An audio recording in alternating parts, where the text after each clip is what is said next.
ਸਤਿ ਸ੍ਰੀ ਅਕਾਲ ਦੋਸਤੋ, ਮੈਂ ਤੁਹਾਡਾ ਆਪਣਾ ਗੁਰਪ੍ਰੀਤ ਸੇਖੋਂ। ਅੱਜ ਉਸ ਪ੍ਰਮਾਤਮਾ ਦੀ ਕਿਰਪਾ ਹੋਈ। ਮੈਂ ਕਹਿੰਦਾ ਹੁੰਦਾ ਹਰ ਵਾਰ ਇੱਕੋ ਹੀ ਗੱਲ, ਸਾਰੀ ਖੇੜੇ ਹੱਥਾਂ ਦੀ ਲਕੀਰਾਂ ਦੀ ਹੈ, ਇਹ ਮੱਥੇ ਦੀਆਂ ਲਕੀਰਾਂ ਦੀ ਹੈ। ਅੱਜ ਆਪਾਂ ਨੂੰ ਸੁਆਮੀ ਪੁਰਸ਼ੋਤਮ ਦਾਸ ਜੀ ਦੇ ਦਰਸ਼ਨ ਹੋਏ ਨੇ, ਜਿਹੜੇ ਬਾਬਾ ਸ਼੍ਰੀ ਚੰਦ ਜੀ ਦੀ ਗੱਦੀ ਨਾਲ ਰਿਲੇਟਿਡ ਇੱਕ ਸੈਕਟਰ ਹੈ, ਉਸ ਦੇ ਨਾਲ ਸੰਬੰਧਿਤ ਨੇ। ਤੇ ਪ੍ਰਮਾਤਮਾ ਦੀ ਐਸੀ ਕਿਰਪਾ ਹੋਈ ਹੈ, ਚਿਹਰੇ ਤੇ ਸੰਤਾਂ ਦੇ ਨੂਰ ਫਕੀਰੀ ਉਹ ਝਲਕ ਰਹੀ ਹੈ। ਬਾਬਾ ਜੀ, ਸਾਡੇ ਪ੍ਰੋਗਰਾਮ 'ਚ ਤੁਹਾਡਾ ਸਵਾਗਤ ਹੈ ਜੀ। ਬਾਬਾ ਜੀ, ਪਹਿਲਾ ਕੁਐਸਚਨ ਇਹੀ ਹੈ ਜਿਹੜਾ ਇੱਕ ਆਮ, ਕਿਉਂਕਿ ਆਪਾਂ ਮੇਰੀ ਕੋਈ ਇੰਟਰਵਿਊ ਐ ਨਹੀਂ ਹੁੰਦੀ ਕਿ ਮੈਂ ਕੋਈ ਸੋਚ ਸਮਝ ਕੇ ਕਾਗਜ਼ਾਂ ਤੇ ਲਿਖਦਾ ਰਹਾਂ। ਬਿਲਕੁਲ ਮੇਰੀਆਂ 500-400 ਇੰਟਰਵਿਊਜ਼ ਹੋ ਚੁੱਕੀਆਂ ਨੇ ਠੀਕ ਹੈ। ਪੋਲੀਟੀਕਲ ਲੀਡਰਾਂ ਦੇ, ਵਰਲਡ ਦੇ ਜਿਹੜੇ ਵੱਡੇ ਵੱਡੇ, ਕੈਨੇਡਾ ਦੇ, ਅਮਰੀਕਾ ਦੇ, ਇੰਗਲੈਂਡ ਦੇ ਮਿਨਿਸਟਰ। ਉਹ ਕਿਉਂਕਿ ਕਿਤਾਬਾਂ ਤੇ ਲਿਖ ਕੇ ਗੱਲ ਨਹੀਂ ਬਣਦੀ, ਠੀਕ ਹੈ। ਤੇ ਐਵੇਂ ਲੰਘਦੇ ਹੋਈ ਜੇ ਕਿਸੇ ਦੇ ਦਰਸ਼ਨ ਹੋ ਜਾਣ, ਪਹਿਲਾਂ ਤਾਂ ਉਹੀ ਭਾਗ ਚੰਗੇ, ਠੀਕ ਹੈ। ਫਿਰ ਉਸ ਤੋਂ ਭਾਗ ਚੰਗੇ ਜੇ ਉਸ ਸੈਕਟਰ ਦੀਆਂ ਗੱਲਾਂ ਹੋ ਜਾਣ, ਫਿਰ ਉਸ ਤੋਂ ਭਾਗ ਚੰਗੇ ਕਿ ਉਸ ਐਸੇ ਤਪ ਸਥਾਨ ਤੇ ਅਸੀਂ ਬੈਠ ਜਾਈਏ ਜਿੱਥੇ ਗੱਲਾਂ ਰੂਹ ਤੋਂ ਆਪੇ ਨਿਕਲਣੀਆਂ ਨੇ, ਬੋਲਣ ਦੀ ਲੋੜ ਹੀ ਨਹੀਂ ਪੈਣੀ, ਕੁਐਸਚਨ ਵੀ ਆਪਣੇ ਆਪ ਹੀ ਬਣਨੇ ਨੇ। ਠੀਕ ਹੈ। ਤੁਸੀਂ ਪਹਿਲਾਂ ਆਪਣੇ ਬਾਰੇ ਛੋਟਾ ਜਿਹਾ ਗੱਲ ਮੈਨੂੰ ਦੱਸੋ ਵੀ ਤੁਸੀਂ ਇੱਧਰ ਥੋੜਾ ਝੁਕਾਅ ਕਿਵੇਂ ਹੋਇਆ, ਤੁਹਾਡਾ ਇੱਥੇ ਨੇੜੇ ਕਿੰਨੀ ਕੁ ਦੂਰ ਪਿੰਡ ਹੈ, ਇਹ ਕਿਹੜੀ ਜਗ੍ਹਾ? ਦੇਖੋ, ਪਿੰਡ ਮੇਰਾ ਜਨਮ ਸਥਾਨ ਤਾਂ ਜਿਹੜਾ ਮੁੱਲਾਪੁਰ ਦਾਖਾ। ਅੱਛਾ ਜੀ, ਮਤਲਬ ਸਾਡੇ ਸੇਖੋਂ ਵਾਲਾ ਹੀ ਪਿੰਡ ਹੈ। ਲੁਧਿਆਣਾ ਸਾਡੇ ਸੇਖੋਂ ਜਿਹੜੇ ਉੱਥੋਂ ਹੀ ਹੋਏ ਆ ਕਹਿੰਦੇ। ਠੀਕ ਹੈ, ਠੀਕ ਹੈ। ਲੁਧਿਆਣਾ ਡਿਸਟ੍ਰਿਕਟ ਦੇ ਵਿੱਚ ਹੈ ਜੀ। ਤੇ ਮੈਂ ਆਪਣੀ ਪਰਿਵਾਰ ਦੀ ਹੀ 13ਵੀਂ ਪੀੜ੍ਹੀ ਦੇ ਵਿੱਚ ਸੰਤ ਹੋਇਆ। ਮੈਂ ਪਹਿਲਾਂ ਵੀ ਸਾਡੀਆਂ 12 ਪੀੜ੍ਹੀਆਂ ਕੋਈ ਨਾ ਕੋਈ ਸੰਤ ਹੋਇਆ ਕਿਸੇ ਸੈਕਟਰ ਦੇ ਵਿੱਚ ਅਲੱਗ-ਅਲੱਗ। ਉਦਾਸੀਨ ਦੇ ਵਿੱਚ ਹੀ ਹੋਏ ਨੇ ਜੀ। ਤੇ ਸਾਡੇ ਜਿਵੇਂ ਅਸਥਾਨ ਹੈ ਰੁੜਕੀ ਦੇ ਵਿੱਚ, ਸਾਡੇ ਸਮਾਧੀਆਂ ਹੈਗੀਆਂ ਪੁਰਾਣੀਆਂ ਪੁਰਾਤਨ ਤੁਸੀਂ ਬਾਬਾ ਜਿਵੇਂ 12 ਜਿਹੜੀ ਸਥਾਨ ਨੇ, ਉਹਨਾਂ ਦੇ 12 ਦਾ ਜ਼ਿਕਰ ਕਰੂੰ ਤਾਂ ਬਹੁਤ ਚੰਗਾ ਜੀ। ਇਹ ਰੁੜਕੀ ਜਿਵੇਂ ਸਾਡੇ ਜਿਹੜੇ ਰੁੜਕੀ ਦੇ ਵਿੱਚ ਸਾਡੀਆਂ 4-5 ਸਮਾਧਾਂ ਉੱਥੇ ਹੋਈਆਂ ਨੇ ਜੀ, ਗਰਚੇ ਨੇ ਜੀ। ਸਾਡੇ ਵੈਸੇ ਜੋ ਸਾਡੇ ਬਜ਼ੁਰਗਾਂ ਦੇ ਦੱਸਣ ਦੇ ਮੁਤਾਬਿਕ ਜੀ, ਜੋ ਸਾਡੇ ਪਰਿਵਾਰਕ ਪਹਿਲੇ ਸੰਤ ਹੋਏ ਨੇ, ਮਹਾਪੁਰਸ਼ ਹੋਏ ਨੇ, ਉਹ ਮਹਾਰਾਜਾ ਰਣਜੀਤ ਸਿੰਘ ਜੀ ਦੇ ਕਿਲੇ ਦੇ ਵਿੱਚ ਸ਼ਾਸਤਰ ਵਿੱਦਿਆ ਔਰ ਸ਼ਸਤਰ ਵਿੱਦਿਆ ਸਿਖਾਇਆ ਕਰਦੇ ਸੀ ਜੀ। ਔਰ ਸਾਡੇ ਜਿਵੇਂ ਪਰਿਵਾਰ ਦੇ ਵਿੱਚ ਸਤੀ ਹੋਈ ਹੈ, ਬ੍ਰਾਹਮਣ ਸ਼ਰੀਰ ਹੈ ਮੇਰਾ, ਔਰ ਉਹ ਸਾਡੀ ਇੱਕ ਸਤੀ, ਜਿਵੇਂ ਉਹਨਾਂ ਦਾ ਮੱਠ ਮਹਾਰਾਜਾ ਰਣਜੀਤ ਸਿੰਘ ਦਾ ਜਿਹੜਾ ਕਿਲਾ ਬਠਿੰਡੇ ਕਿਲਾ ਆ ਜੀ, ਬਠਿੰਡੇ ਕਿਲੇ ਦੇ ਅੰਦਰ ਇੱਕ ਮੱਠ ਹੈ, ਉੱਥੇ ਬਣਿਆ ਹੋਇਆ। ਉੱਥੇ ਜਾਂਦੇ ਨੇ ਜਾਂ ਪੁਰਾਣੇ ਜੋ ਵੀ ਪੀੜ੍ਹੀ ਨੂੰ ਮੰਨਣ ਵਾਲੇ ਨੇ ਉਹਨਾਂ ਨੂੰ, ਤੇ ਉੱਥੇ ਜਾ ਕੇ ਉਹਨਾਂ ਦੀ ਪੂਜਾ ਵਗੈਰਾ ਕਰਦੇ ਆ। ਫਿਰ ਉੱਥੋਂ ਜਾ ਕੇ ਕੁਝ ਬਜ਼ੁਰਗ ਉੱਠੇ ਸੀ, ਉਹ ਜਾ ਕੇ ਗਰਚੇ ਜਾ ਕੇ ਬੈਠ ਗਏ। ਗਰਚਾ ਪਿੰਡ ਆ ਨਵੇਂ ਸ਼ਹਿਰ ਦੇ ਕੋਲ। ਉਹ ਗਰਚੇ ਉੱਥੇ ਫਿਰ ਇੱਕ ਉਹਨਾਂ ਨੇ ਇੱਕ ਉਹਦੀ ਸਥਾਪਨਾ ਕੀਤੀ ਅਸਥਾਨ ਦੀ। ਗਰਚੇ ਤੋਂ ਬਾਅਦ ਫਿਰ ਰੁੜਕੀ ਬਣਿਆ। ਰੁੜਕੀ ਜਿੱਦਾਂ ਚਿੰਤਾਪੂਰਨੀ ਦੀ ਪਿੰਡੀ, ਆਪਾਂ ਕਾਂਗੜੇ ਜਾਂਦੇ ਹਾਂ, ਉੱਥੇ ਚਿੰਤਪੂਰਨੀ ਜੀ ਦੀ ਪਿੰਡੀ ਹੈ, ਔਰ ਦੂਸਰੀ ਪਿੰਡੀ ਚਿੰਤਪੂਰਨੀ ਤੋਂ ਬਾਅਦ ਪਿੰਡ ਰੁੜਕੀ ਦੇ ਵਿੱਚ ਹੈ। ਉੱਥੋਂ ਦੱਸਦੇ ਵੀ ਰਾਜਸਥਾਨ ਨੂੰ ਕੋਈ ਪਿੰਡੀ ਲੈ ਕੇ ਜਾ ਰਹੇ ਸੀਗੇ ਜੀ ਬਾਬਾ ਜੀ। ਉਹ ਜਾਂਦੇ ਜਾਂਦੇ ਰਾਜਸਥਾਨ ਨੂੰ ਪਿੰਡੀ ਲੈ ਕੇ ਜਾਂਦੇ ਹੋਏ ਜਦੋਂ ਉੱਥੇ ਰੁਕ ਕੇ ਉਹਨਾਂ ਨੇ, ਸਾਡੇ ਬਜ਼ੁਰਗ ਉੱਥੇ ਸੰਤ ਧੂਣਾ ਲਗਾਇਆ ਹੁੰਦਾ ਸੀ ਉਹਨਾਂ ਦਾ, ਤੇ ਉਹ ਜਦੋਂ ਉੱਥੇ ਬੈਠੇ ਸੀਗੇ ਤੇ ਉਹਨਾਂ ਨੂੰ ਕਹਿੰਦੇ ਵੀ ਮਹਾਰਾਜ ਵੀ ਅਸੀਂ ਇੱਥੇ ਕੁਝ ਸਮਾਂ ਦੁਪਹਿਰਾ ਕੱਟ ਲਈਏ ਤੇ ਜੀ। ਉੱਥੇ ਪਿੱਪਲੀ ਅੱਜ ਵੀ ਹੈਗੀ ਆ ਉਹ। ਅੱਛਾ ਜੀ, ਕਿੰਨੇ 100 ਸਾਲ ਪੁਰਾਣੀ ਹੋਣੀ? ਉਹ ਹੋਣੀ ਆ ਕੋਈ 100-150 ਸਾਲ, ਪਰ ਉਹਦਾ ਆਕਾਰ ਓਡਾ ਕੀ ਹੈ। ਅੱਛਾ ਬਾਬਾ ਜੀ। ਹਾਂ, ਆਕਾਰ ਓਡਾ ਕੀ ਆ, ਛੋਟੀ ਜਿਹੀ ਹੋਈ ਹੈ। ਤੇ ਉਹ ਪਿੱਪਲੀ ਆ ਤੇ ਮੰਦਿਰ ਪੁਰਾਣਾ ਪੁਰਾਤਨ ਮੰਦਿਰ ਜਿਹੜਾ ਹੈ ਉਹ ਉਦੋਂ ਦਾ ਹੀ ਉੱਥੇ ਹੈਗਾ। ਤੇ ਉਹ ਸੰਤ ਕਹਿੰਦੇ ਵੀ ਤੁਸੀਂ ਇੱਥੇ ਵਿਸ਼ਰਾਮ ਕਰ ਸਕਦੇ ਹੋ ਜੀ। ਜਦੋਂ ਵਿਸ਼ਰਾਮ ਕਰਨ ਤੋਂ ਬਾਅਦ, ਦੁਪਹਿਰਾ ਕੱਢਣ ਤੋਂ ਬਾਅਦ, ਉਹ ਪਿੰਡੀ ਚੱਕ ਕੇ ਚੱਲਣ ਲੱਗੇ, ਉਹਨਾਂ ਤੋਂ ਪਿੰਡੀ ਨਹੀਂ ਚੱਕੀ ਗਈ ਜੀ।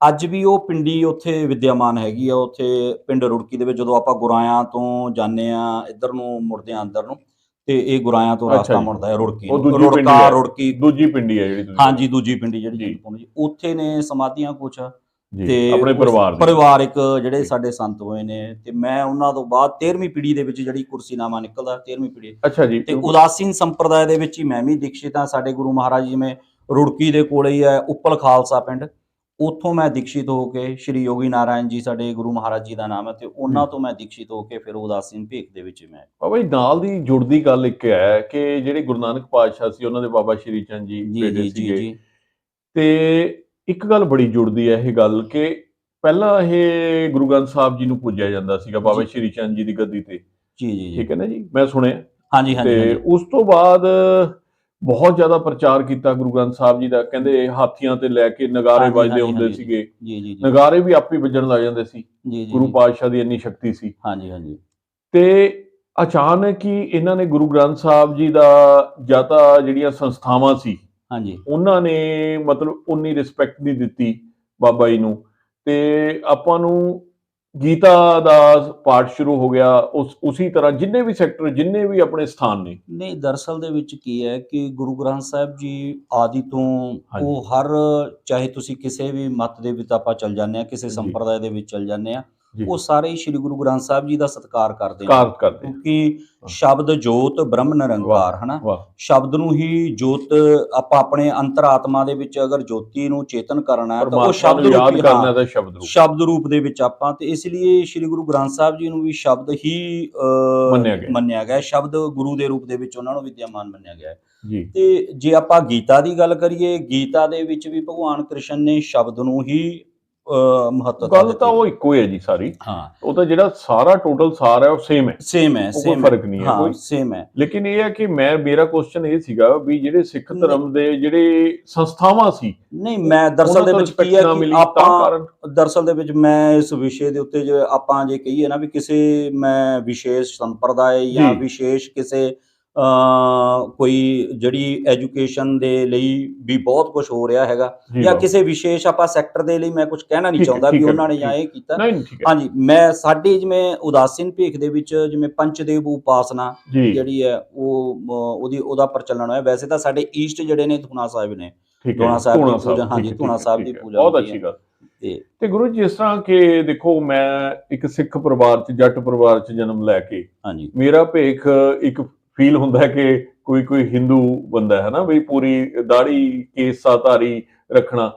ਇੱਕ ਖਾਸੀਅਤ ਹੈ ਜਿਹੜੇ ਬਾਬਾ ਸ਼੍ਰੀ ਚੰਦ ਜੀ ਨੂੰ ਜਿੰਨੇ ਵੀ ਜ਼ਿਆਦਾਤਰ ਸੰਤ ਮਿਲੇ ਨੇ, 50% ਉਸ ਸੈਕਟਰ ਚ ਹੋਣੇ 50, ਵੀ ਤੁਸੀਂ ਕੇਸਾ ਧਾਰੀ ਤੇ ਦਾੜੀ ਵੀ ਜ਼ਰੂਰ ਰੱਖੀ। ਦਾੜਾ ਇਹਦਾ ਕੀ ਮਹੱਤਵ ਹੈ ਲੋਕਾਂ ਨੂੰ ਸਮਝਾਉਣਾ, ਮਤਲਬ ਇਹਦਾ ਰਿਲੇਸ਼ਨ, ਕਿਉਂਕਿ ਮੈਂ ਇੱਕ ਬੁੱਕ ਪੜ੍ਹੀ ਹੈ ਗੁਰੂ ਜੀ, ਇੱਕ ਗੱਲ ਦੱਸੋ, ਜਿਹਦੇ ਵਿੱਚ ਕੇਸ ਰੱਖਣ ਦੇ ਤੇ ਦਾੜੀ ਰੱਖਣ ਦੇ ਕਿਸੇ ਅੰਗਰੇਜ਼ ਨੇ ਹਜ਼ਾਰਾਂ ਹੀ ਫਾਇਦੇ ਦੱਸੇ। ਅੱਛਾ ਜੀ। ਤੁਸੀਂ ਇਸ ਨੂੰ ਕਿਸ ਤਰ੍ਹਾਂ ਦੇਖਦੇ ਹੋ ਵੀ ਆਪਣੇ ਧਰਮ ਦੇ ਵਿੱਚ ਇਹਦਾ ਕੀ ਮਹੱਤਵ ਹੈ? ਨਹੀਂ, ਇੱਕ ਦੇਖੋ, ਹੁਣ ਉਦਾਸੀਨ ਭੇਖ ਦੇ ਵਿੱਚ ਸਿਰਫ ਦਾੜੀ ਜਾਂ ਕੇਸ਼ ਰੱਖਣ ਨਹੀਂ, ਜਟਾ ਜੂਟ ਸਾਡੇ ਸਾਧੂ ਮਿਲਣਗੇ, ਵਿਭੂਤੀ ਰਮਾਉਂਦੇ ਨੇ, ਹਨਾ, ਤੇ ਵਿਭੂਤੀ ਰਮਾ ਕੇ ਉਹਨਾਂ ਨੇ ਸਿਰਫ ਵਿਭੂਤੀ, ਸਰਦੀ ਦੇ ਇਸ ਮੌਸਮ ਦੇ ਵਿੱਚ ਵੀ ਵਿਭੂਤੀ ਰਮਾ ਕੇ ਰਹਿੰਦੇ ਨੇ। ਇਹ ਆਪਣੀ ਆਪਣੀ ਜਿਵੇਂ ਉਸ ਦੇ ਮੁਤਾਬਕ ਜੋ ਗੁਰੂ ਪਰੰਪਰਾ ਦੇ ਵਿੱਚੋਂ ਸਾਨੂੰ ਗ੍ਰਹਿਣ ਕਰਨ ਨੂੰ ਮਿਲਦਾ ਹੈ, ਅਸੀਂ ਉਹ ਚੀਜ਼ਾਂ ਜਿਹੜੀ ਹੈ ਸੰਤ ਲੋਕ ਜਿਹੜੇ ਆ ਉਹ ਗ੍ਰਹਿਣ ਕਰਦੇ। ਨਹੀਂ, ਮੈਂ ਸਾਇੰਟੀਫਿਕਲੀ ਗੱਲ ਕਰ ਰਿਹਾ ਵੀ ਸਾਇੰਸ ਦੇ ਤੌਰ ਤੇ ਤੁਹਾਨੂੰ ਫੀਲ ਹੁੰਦਾ ਹੈ ਵੀ ਇਹ ਜਿਹੜਾ ਰੱਬ ਨੇ ਜੋ ਬਖਸ਼ਿਸ਼ ਕੀਤੀ ਹੈ ਵੀ ਉਹ ਹੀ ਰੱਖਣਾ। ਬਿਲਕੁਲ ਬਿਲਕੁਲ ਬਿਲਕੁਲ। ਹੁਣ ਤੁਸੀਂ ਅਗਰ ਮੈਂ ਆਪਣੇ ਸਰੂਪ ਨੂੰ ਦੇਖਾਂ, ਹੁਣ ਤੁਹਾਡੇ, ਆਪਾਂ ਅਗਰ ਦਾੜੀ ਅਰੇ ਤੁਸੀਂ ਰੱਖੋ, ਦਾੜੀ ਮੁੱਛਾਂ ਰੱਖੋ, ਤੁਹਾਡਾ ਸਰੂਪ ਇੱਕਦਮ ਹੀ ਚੇਂਜ ਹੋ ਜਾਣਾ। ਬਿਲਕੁਲ। ਤੇ ਅਗਰ ਮੈਂ ਦਾੜੀ ਮੁੱਛਾਂ ਨੂੰ ਨਹੀਂ ਰੱਖੂੰਗਾ ਤੇ ਮੇਰੇ ਸਰੂਪ, ਤੁਸੀਂ ਉਹ ਪ੍ਰਭਾਵ ਜਿਹੜਾ ਆ ਆਪਣੇ ਦਾੜੀ ਔਰ ਕੇਸ਼ ਦਾ, ਉਹ ਖਤਮ ਹੋ ਜਾਣਾ। ਉਹੀ ਗੱਲ ਸੀ ਮੇਰੀ ਸਾਈਂਟੀਫਿਕਲੀ, ਕਿਉਂਕਿ ਖੁਦ ਤੇ ਮੈਂ ਗੱਲਾਂ ਲੈ ਕੇ ਕਰਦਾ ਹੁੰਦਾ ਕਿ ਮੇਰੇ ਕਿਹੜੇ ਕਸੂਰ ਨੇ ਤੇ ਮੇਰੇ ਨੇ ਕਿਹੜਾ ਨੁਕਸਾਨ ਜ਼ਿੰਦਗੀ 'ਚ ਹਨਾ ਮਿਲਿਆ ਮੈਨੂੰ। ਤੇ ਤੁਸੀਂ ਜਿਵੇਂ ਐਜੂਕੇਸ਼ਨ ਕੀ ਸੀ ਤੁਹਾਡੀ, ਤੁਸੀਂ ਕਿੰਨੀ ਕੁ ਐਜੂਕੇਸ਼ਨ ਪ੍ਰਾਪਤ ਕੀਤੀ? ਮੈਂ ਐਜੂਕੇਸ਼ਨ 10th ਤੋਂ ਬਾਅਦ ਸੰਸਕ੍ਰਿਤ ਦਾ ਅਧਿਐਨ ਕੀਤਾ ਹੈ ਜੀ। ਮੈਂ ਰਾਸ਼ਟਰੀ ਸੰਸਕ੍ਰਿਤ ਸੰਸਥਾਨ ਦਿੱਲੀ ਤੋਂ ਜਿਹੜਾ ਆ ਸ਼ਾਸਤਰੀ ਕੀਤੀ। ਫਿਰ ਉਸ ਤੋਂ ਬਾਅਦ ਮੈਂ ਯੋਗ ਦਾ ਡਿਪਲੋਮਾ ਕੀਤਾ ਹੈ ਜੀ। ਫਿਰ ਮੈਂ ਐਕੂਪ੍ਰੈਸ਼ਰ ਦਾ ਡਿਪਲੋਮਾ ਕੀਤਾ ਹੈ ਚੰਡੀਗੜ੍ਹੋਂ ਜੀ। ਤੇ ਫਿਰ ਕੁਛ ਨਾ ਕੁਛ ਏਦਾਂ। ਮੇਰੇ ਪਿਆਰੇ ਦੋਸਤਾਂ ਨੂੰ ਮੈਂ ਜ਼ਰੂਰ ਦੱਸਣਾ ਚਾਹੂੰਗਾ, ਦੇਖੋ ਜਿਹੜਾ ਅੱਜ ਦਾ ਸਾਇੰਟੀਫਿਕਲ ਧਰਮ ਹੈ, ਉਸ ਧਰਮ ਦੇ ਵਿੱਚ ਇੰਨੀ ਜ਼ਿਆਦਾ ਸ਼ਕਤੀ ਹੈ ਕਿ ਉਹ ਸੁਮੇਲ ਹੈ ਸਾਰੀਆਂ ਚੀਜ਼ਾਂ ਦਾ। ਬਿਲਕੁਲ ਠੀਕ ਹੈ ਨਾ ਜੀ। ਇਕੱਲੇ ਆਪਾਂ ਜੇ ਕਹੀਏ ਵੀ ਕਿਸੇ ਵੀ ਧਰਮ ਦੇ ਵਿੱਚ ਜਿਹੜਾ ਉਹਦਾ ਗ੍ਰੰਥ ਹੈ ਉਹਨੂੰ ਪੜ੍ਹਦੇ ਰਹੀਏ, ਪਾਠ ਕਰਦੇ ਰਹੀਏ, ਤੇ ਉਹਦੇ ਨਾਲ ਵੀ ਨਹੀਂ ਗੱਲ ਬਣਨੀ। ਜਿਵੇਂ ਗੁਰੂ ਜੀ ਨੇ ਦੱਸਿਆ, ਯੋਗ, ਸੰਸਕ੍ਰਿਤ, ਜਿਸ ਤੋਂ ਇੱਕ ਸੰਸਕ੍ਰਿਤ ਦਾ ਆਪਾਂ ਨੂੰ ਇੱਕ ਲਫ਼ਜ਼ ਸਾਡੀ ਜ਼ਿੰਦਗੀ ਬਦਲ ਸਕਦਾ ਹੈ ਸੰਸਕ੍ਰਿਤ ਦਾ। ਹਾਂਜੀ। ਕਿ ਜਿਸ ਤਰ੍ਹਾਂ ਆਪਾਂ ਕਈ ਸੰਤਾਂ ਨਾਲ ਗੱਲ ਹੁੰਦੀ ਹੈ ਕਿ ਸੰਸਕ੍ਰਿਤ ਦੇ ਵਿੱਚ ਐਸੇ ਲਫ਼ਜ਼ ਹੈ ਜਿਹੜਾ ਸਾਡੇ ਵਰਗੇ ਲਈ ਤਾਂ ਜਿਵੇਂ ਕਹਿੰਦੇ ਆ, ਉਹ ਗੱਲ ਸਮਝ ਹੀ ਨਹੀਂ ਆਣੀ ਸਾਨੂੰ ਜੇ ਲਫ਼ਜ਼ ਪਤਾ ਵੀ ਕੋਈ ਬੋਲ ਵੀ ਦੇਵੇ, ਹਨਾ, ਤੇ ਉਹਦੇ ਵਿੱਚ ਪਤਾ ਨਹੀਂ ਕੀ ਕੁਛ ਲੁਕਿਆ ਹੋਣਾ ਹੈ ਨਾ ਜੀ। ਕੋਈ ਐਸਾ ਲਫ਼ਜ਼ ਦੱਸੋ ਜਿਹੜਾ ਸੰਸਕ੍ਰਿਤ ਦਾ, ਆਪਾਂ ਗੱਲ ਇੱਕ ਆਮ ਹੀ ਗੱਲ ਕਰ ਰਹੇ ਹਾਂ, ਜਿਵੇਂ ਆਪਾਂ ਨਹੀਂ, ਆਪਾਂ ਸ਼ਬਦ ਤੋਂ ਗੱਲ ਕੀਤੀ ਹੈ, ਆਪਣੀ ਸ਼ੁਰੂਆਤ ਸ਼ਬਦ ਤੋਂ ਗੱਲ। ਹਾਂ, ਗੁਰੂ ਗ੍ਰੰਥ ਸਾਹਿਬ ਜਿਵੇਂ ਸ਼ਬਦ ਜੋਤ ਬ੍ਰਹਮ ਨਿਰੰਕਾਰ ਕਿਹਾ ਗਿਆ ਜੀ। ਤੇ ਇਸ ਲਈ ਜਦੋਂ ਸੰਸਕ੍ਰਿਤ ਦੇ ਆਪਾਂ ਕੁਝ ਗ੍ਰੰਥਾਂ ਦਾ ਅਧਿਐਨ ਕਰਦੇ ਆ, ਸਾਨੂੰ ਉਹਦੇ ਵਿੱਚੋਂ ਪ੍ਰਾਪਤ ਹੁੰਦਾ ਹੈ ਕਿ ਉਹਦੇ ਵਿੱਚ ਵੀ ਸ਼ਬਦ ਦੇ ਉੱਤੇ ਹੀ ਬਹੁਤ ਗਹਿਨ ਲਿਖਿਆ ਹੋਇਆ ਕਿ ਓਮਕਾਰਮ ਬਿੰਦੂ ਸੰਯੁਕਤਮ ਨਿਤਯਮ ਧਿਆਯੰਤੀ ਯੋਗਿਨਾ ਕਾਮਦਮ ਮੋਕਸ਼ਦਮ ਚੈਵ ਓਮਕਾਰਾਏ ਨਮੋ ਨਮः। ਜੀ ਦੇਖੋ ਤੁਸੀਂ ਇੱਥੇ ਉਹ ਓਮਕਾਰ ਕੀ ਹੈ, ਇੱਕ ਸ਼ਬਦ ਦੇ ਰੂਪ ਦੇ ਵਿੱਚ ਆਪਾਂ ਨੂੰ ਉਹ ਓਮਕਾਰ ਜਿਹੜਾ ਹੈ ਗੁਰੂ ਸਾਹਿਬਾਨ ਨੇ ਦਿੱਤਾ। ਜੀ ਉਧਰੋਂ ਇੱਕ ਓਮਕਾਰ ਜਿਹੜਾ ਹੈ ਗੁਰੂ ਸਾਹਿਬਾਨ ਨੇ ਆਪਾਂ ਨੂੰ ਦਿੱਤਾ। ਪਰਮਾਤਮਾ ਇੱਕ ਹੈ, ਠੀਕ ਹੈ ਨਾ। ਇਸ ਕਰਕੇ ਇਹ ਚੀਜ਼ ਜੋ ਸ਼ਬਦ ਤੋਂ ਜਿਹੜੀ ਸੰਸਕ੍ਰਿਤ ਦੇ ਤੁਸੀਂ ਗ੍ਰੰਥਾਂ ਨੂੰ ਚਾਹੇ ਪੜ੍ਹ ਲਓ, ਬਸ ਉਹਦੇ ਵਿੱਚ ਇਹ ਹੈ ਕਿ ਆਪਾਂ ਗੁਰਬਾਣੀ ਨੂੰ ਵਿਆਖਿਆ ਕਰਨ ਦੀ ਜ਼ਰੂਰਤ ਨਹੀਂ ਹੈ। ਜੀ ਔਰ ਜਿਹੜੇ ਸੰਸਕ੍ਰਿਤ ਦੇ ਗ੍ਰੰਥ ਨੇ ਆਪਾਂ ਨੂੰ ਉਹਨੂੰ ਇੱਕ ਜਨ ਸੰਧਾਰਨ ਨੂੰ ਸਮਝਾਉਣ ਦੇ ਲਈ ਆਪਾਂ ਨੂੰ ਉਹਦੀ ਵਿਆਖਿਆ ਕਰਨੀ ਬਹੁਤ ਜ਼ਰੂਰੀ ਹੈ। ਬਾਬਾ ਜੀ, ਇੱਕ ਟਫ ਕੁਐਸਚਨ ਹੈ ਬਹੁਤ ਜ਼ਿਆਦਾ। ਹਾਂਜੀ ਜਿਹੜੇ ਬਾਬਾ ਸ਼੍ਰੀ ਚੰਦ ਜੀ ਦੀ ਗੱਦੀ ਤੇ ਜਿੰਨੇ ਵੀ ਸੰਤ ਬੈਠੇ ਨੇ ਹਨਾ, ਹਾਂਜੀ ਵਿਰਾਜਮਾਨ ਨੇ, ਉਹਨਾਂ ਲਈ ਜਿਹੜੀ ਵਿਆਹ ਵਾਲਾ ਰਸਤਾ ਹੈ ਹਾਂਜੀ ਉਹ ਉਹਨਾਂ ਤੋਂ ਵਰਜਿਤ ਹੈ ਕਿ ਹਾਂਜੀ ਉਹ ਉਧਰ ਨਹੀਂ। ਕੀ ਤੁਹਾਡੇ ਸਾਰੇ ਮਤਲਬ ਇਸ ਸੈਕਟਰ ਨੂੰ ਹੈ ਕਿਹਾ ਗਿਆ? ਇਹ ਸਾਰੀ ਸੈਕਟਰ ਨੂੰ ਜਿਹੜੇ ਉਦਾਸੀਨ ਭੇਖ ਦੇ ਵਿੱਚ ਤੁਹਾਨੂੰ ਜ਼ਿਆਦਾਤਰ ਜਿੰਨੇ ਵਿਰਕਤ ਸੰਤ ਹਾਂ, ਮਿਲਣਗੇ ਜੀ, ਨਾ, ਇੱਕ ਮੁਨੀ ਪਰੰਪਰਾ ਹੁੰਦੀ ਸੀ, ਰਿਸ਼ੀ ਪਰੰਪਰਾ ਹੁੰਦੀ ਸੀਗੀ, ਜੀ ਹਨਾ। ਮੰਤਾਰੋ ਵੇਦ ਸ਼ਾਸਤਰਾਰਥ ਤਤਵਾਬ ਗੰਤਾਰੋ ਵਾਹ। ਮੁਨੀਆ, ਹਨਾ। ਹਾਂਜੀ, ਇਹਦਾ ਜੋ ਮੰਤਾਰੋ ਵੇਦ ਸ਼ਾਸਤਰ, ਜੋ ਮਨ Meaning ਹੀ ਸਮਝਾਓ। ਮਨ ਵੇਦਾਂ ਔਰ ਸ਼ਾਸਤਰਾਂ ਦਾ ਮਨਨ ਕਰਦੇ ਨੇ, ਉਹਨਾਂ ਨੂੰ ਮੁਨੀ ਕਿਹਾ ਜਾਂਦਾ ਹੈ, ਹਨਾ। ਮੰਤਾਰੋ ਵੇਦ ਸ਼ਾਸਤਰਾਰਥ ਤਤਵਾਬ ਗੰਤਾਰੋ ਮੁਨੀਆ। ਬਾਬਾ ਜੀ, ਜਿਸ ਤਰ੍ਹਾਂ ਤੁਸੀਂ ਬਾਬਾ ਸ਼੍ਰੀ ਚੰਦ ਜੀ ਬਾਰੇ ਤਾਂ ਬਹੁਤ ਪੜ੍ਹਿਆ ਹੋਣਾ, ਤੁਹਾਨੂੰ ਜੀ, ਗਿਆਨ ਜੀ, ਹੋਣਾ, ਜੀ। ਤੇ ਉਹਨਾਂ ਦੀ ਲਾਈਫ ਬਾਰੇ ਜਿਸ ਤਰ੍ਹਾਂ ਕਿਹਾ ਜਾਂਦਾ ਹੈ, ਇਹਨੂੰ ਕਿਵੇਂ ਮੰਨਿਆ ਜਾਵੇ ਕਿ 147 ਇਅਰਸ ਦੀ ਜਾਂ 149 ਸਾਲ ਦੀ ਉਮਰ ਦੇ ਵਿੱਚ ਹਾਂਜੀ ਇਸ ਧਰਤੀ ਤੇ ਇੱਕ ਸਰੀਰ ਬਸ ਐਸਾ ਹੋਇਆ ਹੈ ਹੂੰ।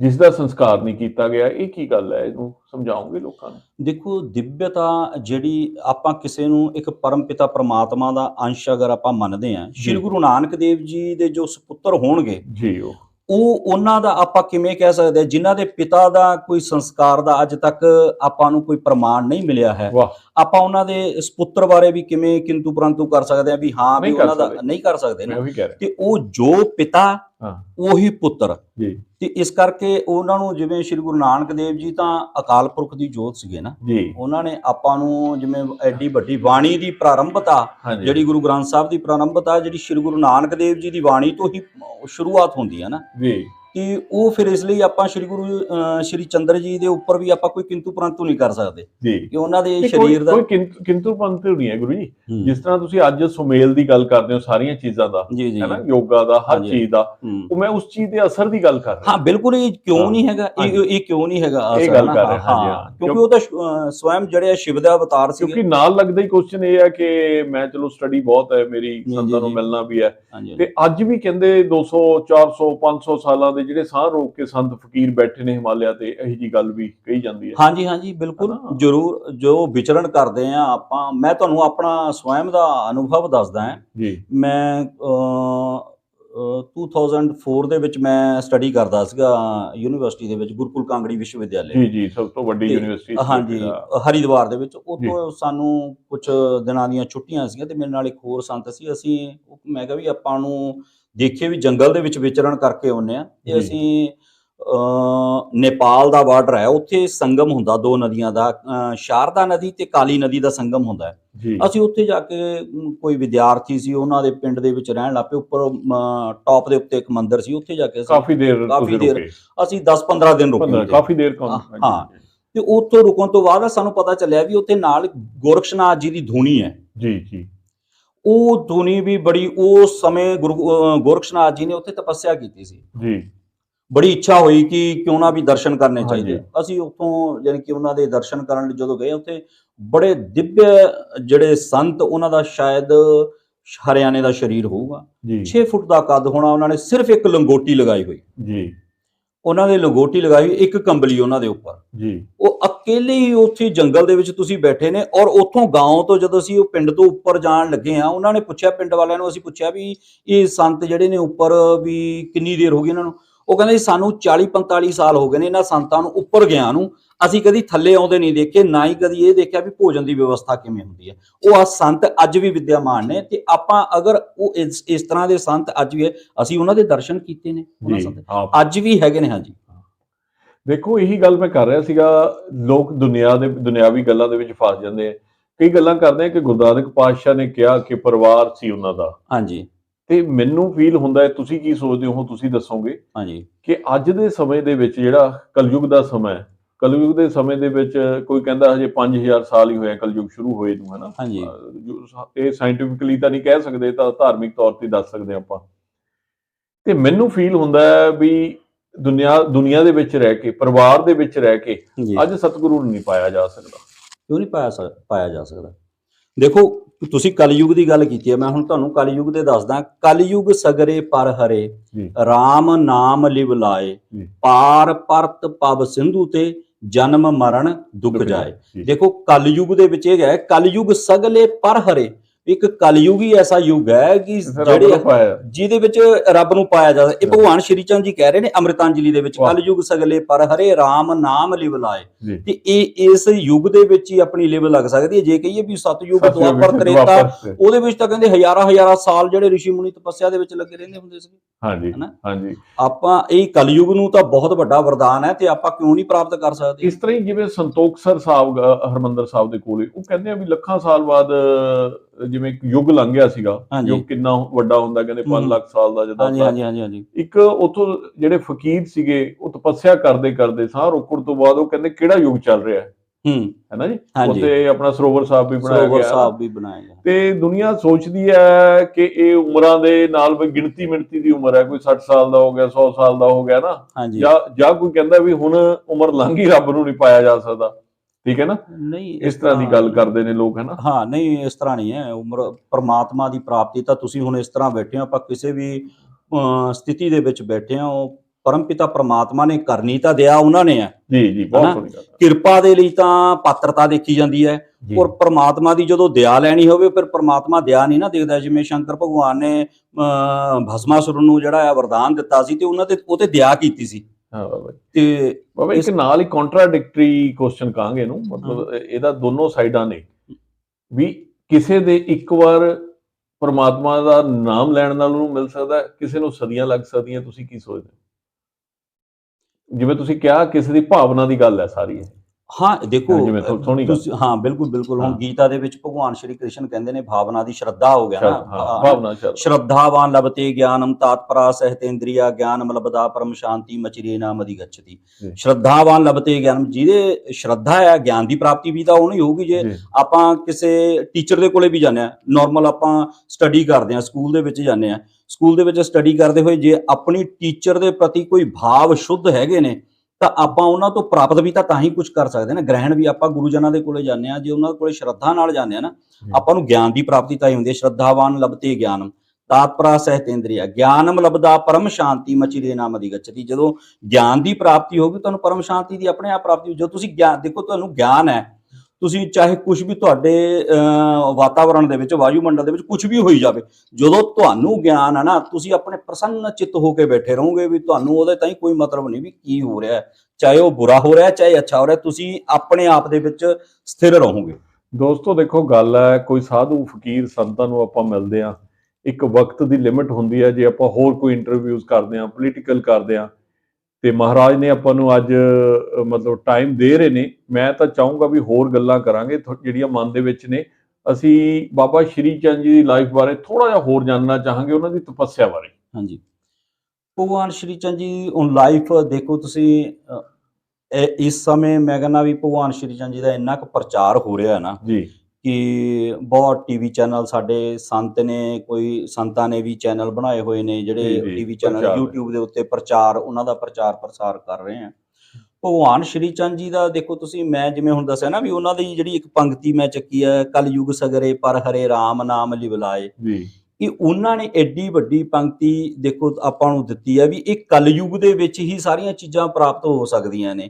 ਉਹਨਾਂ ਨੇ ਸੇਧ ਸਿਰਫ ਉਦਾਸੀਨ ਸੰਪਰਦਾਇ ਜਾਂ ਉਦਾਸੀਨ ਭੇਖ ਨੂੰ ਮੰਨਣ ਵਾਲਿਆਂ ਦੇ ਲਈ ਨਹੀਂ ਦਿੱਤੀ, ਉਹਨਾਂ ਨੇ ਆਮ ਪਬਲਿਕ ਦੇ ਲਈ ਉਹਨਾਂ ਨੇ ਇਹ ਇੱਕ ਮੈਸੇਜ ਦਿੱਤਾ ਹੋਇਆ ਕਿ ਆਪਾਂ ਨੂੰ ਇਹ ਸਾਰਿਆਂ ਨੂੰ ਫੋਲੋ ਕਰਨਾ ਚਾਹੀਦਾ। ਹੁਣ ਉਹਨਾਂ ਨੇ ਅੱਗੇ ਅੰਮ੍ਰਿਤਾਂਜਲੀ ਦੇ ਵਿੱਚ ਹੀ ਕਿਹਾ, ਸੰਤ ਰੇਣੂਕਾ ਲੈ ਮਸਤਕ ਲਾਈ, ਹੋਮੇ ਮੇਰੀ ਪਰ ਹਰੀ ਆਤਮ ਦਰਸਾਈ, ਕਿ ਆਤਮਾ ਤੇ ਪ੍ਰਮਾਤਮਾ ਦੇ ਮਿਲਣ ਦਾ ਗਿਆਨ ਸਾਨੂੰ ਕਦੋਂ ਪ੍ਰਾਪਤ ਹੁੰਦਾ? ਜਦੋਂ ਸੰਤਾਂ ਦੇ ਚਰਨਾਂ ਦੀ ਆਪਾਂ ਧੂੜੀ ਸਪਰਸ਼ ਕਰਦੇ ਹਾਂ।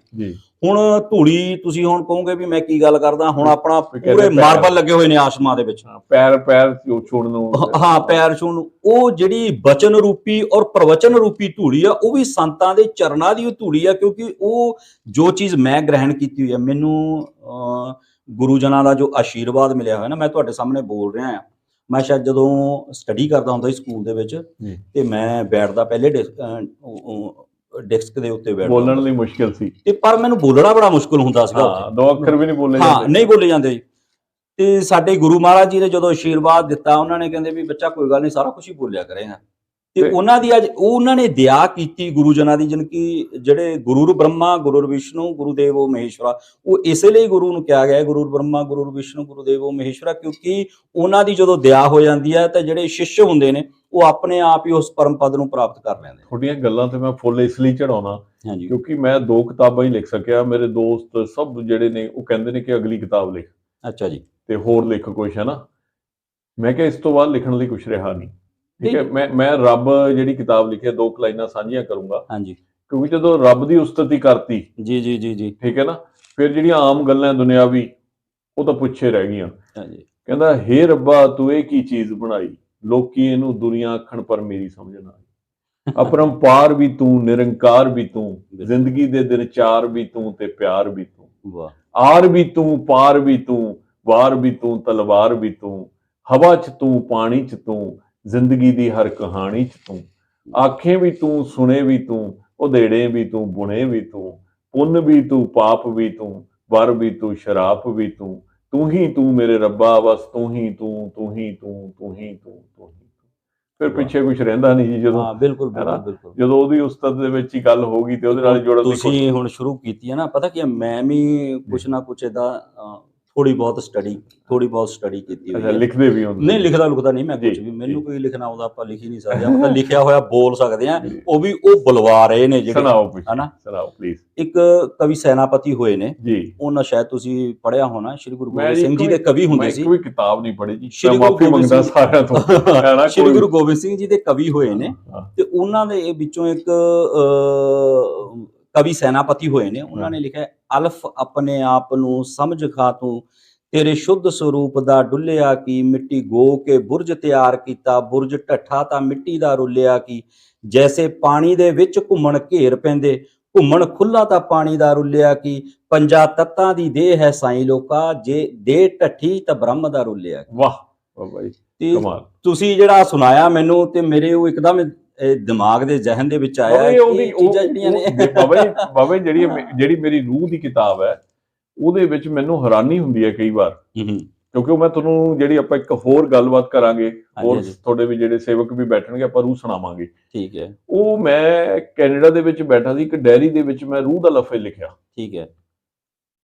ਕੱਲਾ ਰੂਹ ਲਿਖ ਲਿਆ। ਅੱਛਾ ਜੀ। ਮੈਨੂੰ ਪਤਾ ਨਹੀਂ ਜ਼ਿੰਦਗੀ ਦੇ ਵਿੱਚ ਵੀ ਮੈਂ ਕਦੇ ਕੋਈ ਕਿਤਾਬ ਲਿਖਣੀ ਹੈ, ਕਿਉਂਕਿ ਮੈਂ ਤੁਹਾਨੂੰ ਸੱਚ ਬੋਲਿਆ ਕਿ ਮੈਂ ਕੋਈ ਕਿਤਾਬ ਹਜੇ ਵੀ ਨਹੀਂ ਪੜ੍ਹੀ। ਮਹੰਤ ਆਤਮਾ ਰਾਮ ਜੀ ਹੈ ਤੁਹਾਡੇ ਸੈਕਟਰ 'ਚ, ਉਹਨਾਂ ਨੇ ਮੈਨੂੰ ਕਈ ਕਿਤਾਬਾਂ ਗਿਫਟ ਕੀਤੀਆਂ, ਉਹ ਪਈਆਂ। ਠੀਕ ਹੈ। ਮੈਂ ਕੋਈ ਵੀ ਨਹੀਂ ਪੜ੍ਹੀ, ਨਾ ਮੇਰਾ ਦਿਲ ਕਰਿਆ, ਨਾ ਮੇਰੇ ਉਹ ਕਿਤਾਬਾਂ ਪੜ੍ਹ ਕੇ ਕੁਝ ਆਉਣਾ ਸੀ। ਠੀਕ ਹੈ। ਉਸ ਪਰਮਾਤਮਾ ਦੀ ਕਿਹੜੇ ਜਨਮਾਂ ਦੀ ਕਿਰਪਾ ਹੋਣੀ ਹੈ। ਉਹ ਮੈਂ ਇੱਕ ਦਿਨ ਉੱਠਿਆ, ਘੱਟੋ ਘੱਟ 50 ਚੈਨਲਾਂ ਦੀਆਂ, ਟੀਵੀ ਚੈਨਲਾਂ ਦੀਆਂ ਇੰਟਰਵਿਊ ਹੈ ਇਹ ਮੇਰੀਆਂ, ਉਹੀ ਲਫ਼ਜ਼ ਨੇ, ਕੋਈ ਲਫ਼ਜ਼ ਨਹੀਂ ਬਦਲੇ, ਕਿਉਂਕਿ ਸੱਚ ਬੋਲਣ ਵੇਲੇ ਕੋਈ ਇਹ ਨਹੀਂ ਹੈ ਕਿ ਸੋਚਣਾ ਪਵੇ। ਉਹ ਮੈਂ ਸਵੇਰੇ ਉੱਠਿਆ ਜੀ, 4 ਵਜੇ ਜਾਗ ਖੁੱਲੀ, ਮੈਂ 26 ਘੰਟੇ ਲਿਖਦਾ ਰਿਹਾ, ਬਿਨਾਂ ਖਾਧੇ, ਬਿਨਾਂ ਪੀਤੇ, ਬਿਨਾਂ ਸਾਰੇ ਕੁਝ। ਠੀਕ ਹੈ। ਇੰਨੀ ਕੁ ਮੋਟੀ ਡਾਇਰੀ ਲਿਖੀ ਗਈ।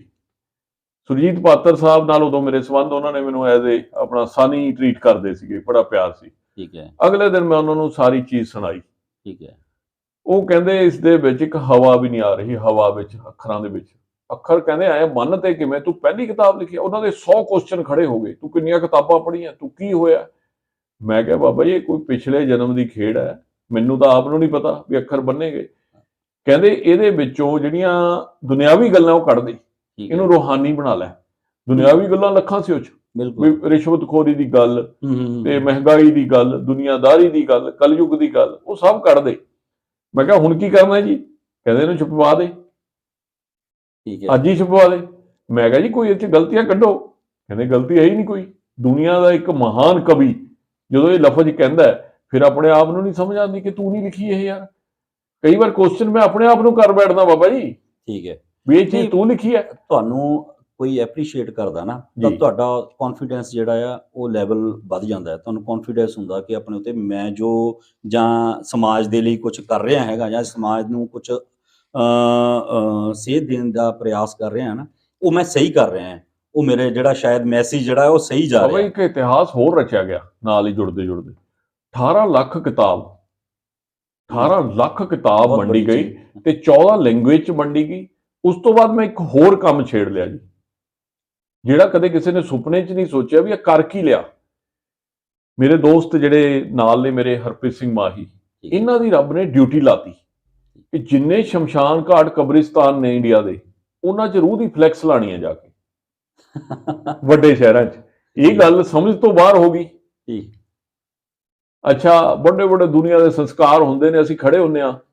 ਕੋਈ ਦੋਸਤ ਮਨਦੀਪ ਜੀ ਮੇਰੇ ਡਰਾਈਵਰ ਹੈ, ਤੇ ਇਹ ਮੈਨੂੰ ਕਹਿੰਦੇ ਜੀ ਪੁਰੀ ਸਾਹਿਬ, ਕਹਿੰਦੇ ਵੀ ਆਪਾਂ ਇਹਨਾਂ ਨੂੰ ਦੱਸ ਦਈਏ ਤੁਸੀਂ ਲਿਖੀ ਹੈ। ਉਹ ਰੱਬ ਨੇ ਇੱਕ ਸੰਤੋਖ ਤੇ ਸਬਰ ਪਾਤਾ ਵੀ ਦੱਸਣਾ ਨਹੀਂ ਵੀ ਤੇਰੀ ਲਿਖੀ ਹੈ। ਇਹ ਮਤਲਬ ਗੱਲਾਂ ਨੇ ਨਾ ਜਿਹੜੀਆਂ ਕਿਸੇ ਜਨਮਾਂ ਦੀਆਂ ਨੇ, ਉਹ ਜੁੜ ਗਈਆਂ ਨਾਲ ਆ ਉਹ ਕੇ, ਜੁੜ ਗਈਆਂ ਨਾਲ ਆ ਕੇ ਜੁੜ ਗਈਆਂ। ਤੇ ਮੈਂ ਤਾਂ ਨਹੀਂ ਸੋਚਦਾ ਕਿ ਇਹ ਇਸ ਜਨਮ ਦੀ ਖੇਡ ਹੈ ਜਾਂ ਕੋਈ ਗੱਲਾਂ ਨਹੀਂ। ਤਾਂ ਹੀ ਆਦਿ ਗੁਰੂ ਸ਼ੰਕਰਾਚਾਰਿਆ ਜੀ ਨੇ ਨਾ ਕਿਹਾ ਨਾ, ਪੁਨਰਪੀ ਜਨਨਮ ਪੁਨਰਪੀ ਮਰਨਮ ਪੁਨਰਪੀ ਜਨਨੀ ਜਠਰੇ ਸ਼ਯਨਮ ਇਹਾ ਸੰਸਾਰੇ ਖਲੂ ਦੁਸਤਾਰੇ ਕਿਰਪਿਆ ਪਾਰੇ ਪਾਹੀ ਮੁਰਾਰੇ ਜੀ ਭਜ ਗੋਵਿੰਦਮ ਭਜ ਗੋਵਿੰਦਮ ਭਜ ਗੋਵਿੰਦਮ ਮੂੜ ਮਤੇ।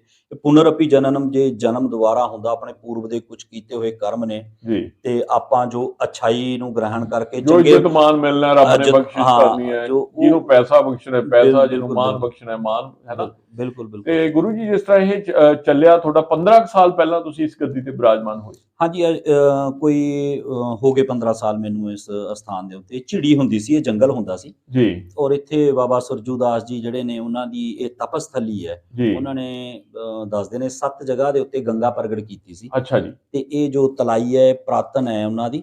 ਤਲਾਈ ਦਾ ਕੀ ਮੀਨਿੰਗ ਹੁੰਦਾ ਗੁਰੂ ਜੀ? ਕਿਉਂਕਿ ਤਲਾਈ ਅਸੀਂ ਸ਼ਹਿਰੀ ਜਿਵੇਂ ਲੋਕ ਸਰੋਵਰ, ਜਿਵੇਂ ਸਰੋਵਰ ਹੋ ਗਿਆ ਇੱਕ, ਇਹ ਤਲਾਈ ਛੋਟੀ, ਜਿੱਥੇ ਛੋਟਾ ਜਲ ਦਾ ਸੋਮਾ ਹੁੰਦਾ ਸੀ ਉਹਨੂੰ ਤਲਾਈ ਕਿਹਾ ਜਾਂਦਾ। ਅੱਛਾ, ਇੱਥੇ ਗੰਗਾ ਜੀ।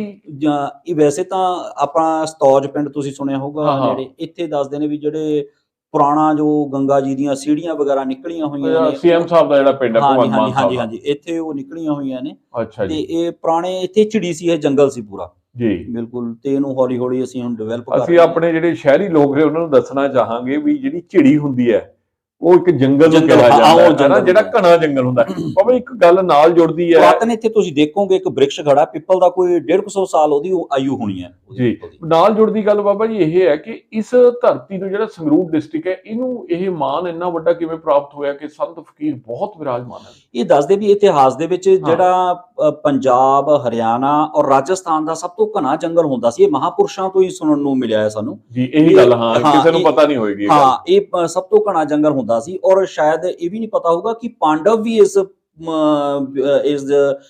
ਜਿਹੜੇ ਜੰਗਲ ਦੇ ਵਿੱਚ ਵਿਚਰਨ ਕਰਦੇ ਹੁੰਦੇ। ਜਦੋਂ ਆਪਾਂ ਇੱਥੋਂ ਜਾਈਏ ਨਾਭੇ ਨੂੰ ਜਾਂਦੇ ਆ, ਉੱਥੇ ਲਸੋਈ ਪਿੰਡ ਆਉਂਦਾ ਆ ਜੀ। ਉੱਥੇ ਲਸੋਈ ਪਿੰਡ ਉਹਦਾ ਨਾਂ ਤਾਂ ਪਿਆ ਕਿਉਂਕਿ ਉੱਥੇ ਪਾਂਡਵਾਂ ਦੀ ਰਸੋਈ ਹੁੰਦੀ। ਦ੍ਰੌਪਦੀ ਉੱਥੇ ਭੋਜਨ ਬਣਾ ਕੇ ਪਾਂਡਵਾਂ ਨੂੰ ਭੇਜਦੀ ਹੁੰਦੀ ਸੀ। ਉਹ ਲਸੋਈ ਪਿੰਡ ਦੇ ਵਿੱਚ ਅੱਜ ਵੀ ਉਹਨਾਂ ਦੀ ਪੁਰਾਤਨ ਜਿਹੜੀ ਮੂਰਤੀ ਹੈ, ਜੋ ਪਾਂਡਵਾਂ ਦੀ ਟਾਈਮ ਦੀ ਸਥਾਪਿਤ ਕੀਤੀ ਹੋਈ, ਉੱਥੇ ਹੈਗੀ। ਨਿੰਮ ਖੜੀ ਹੈ ਉੱਥੇ ਉਹਨਾਂ ਦੇ ਟਾਈਮ ਦੀ, ਪਾਂਡਵਾਂ ਦੇ ਟਾਈਮ ਦੀ।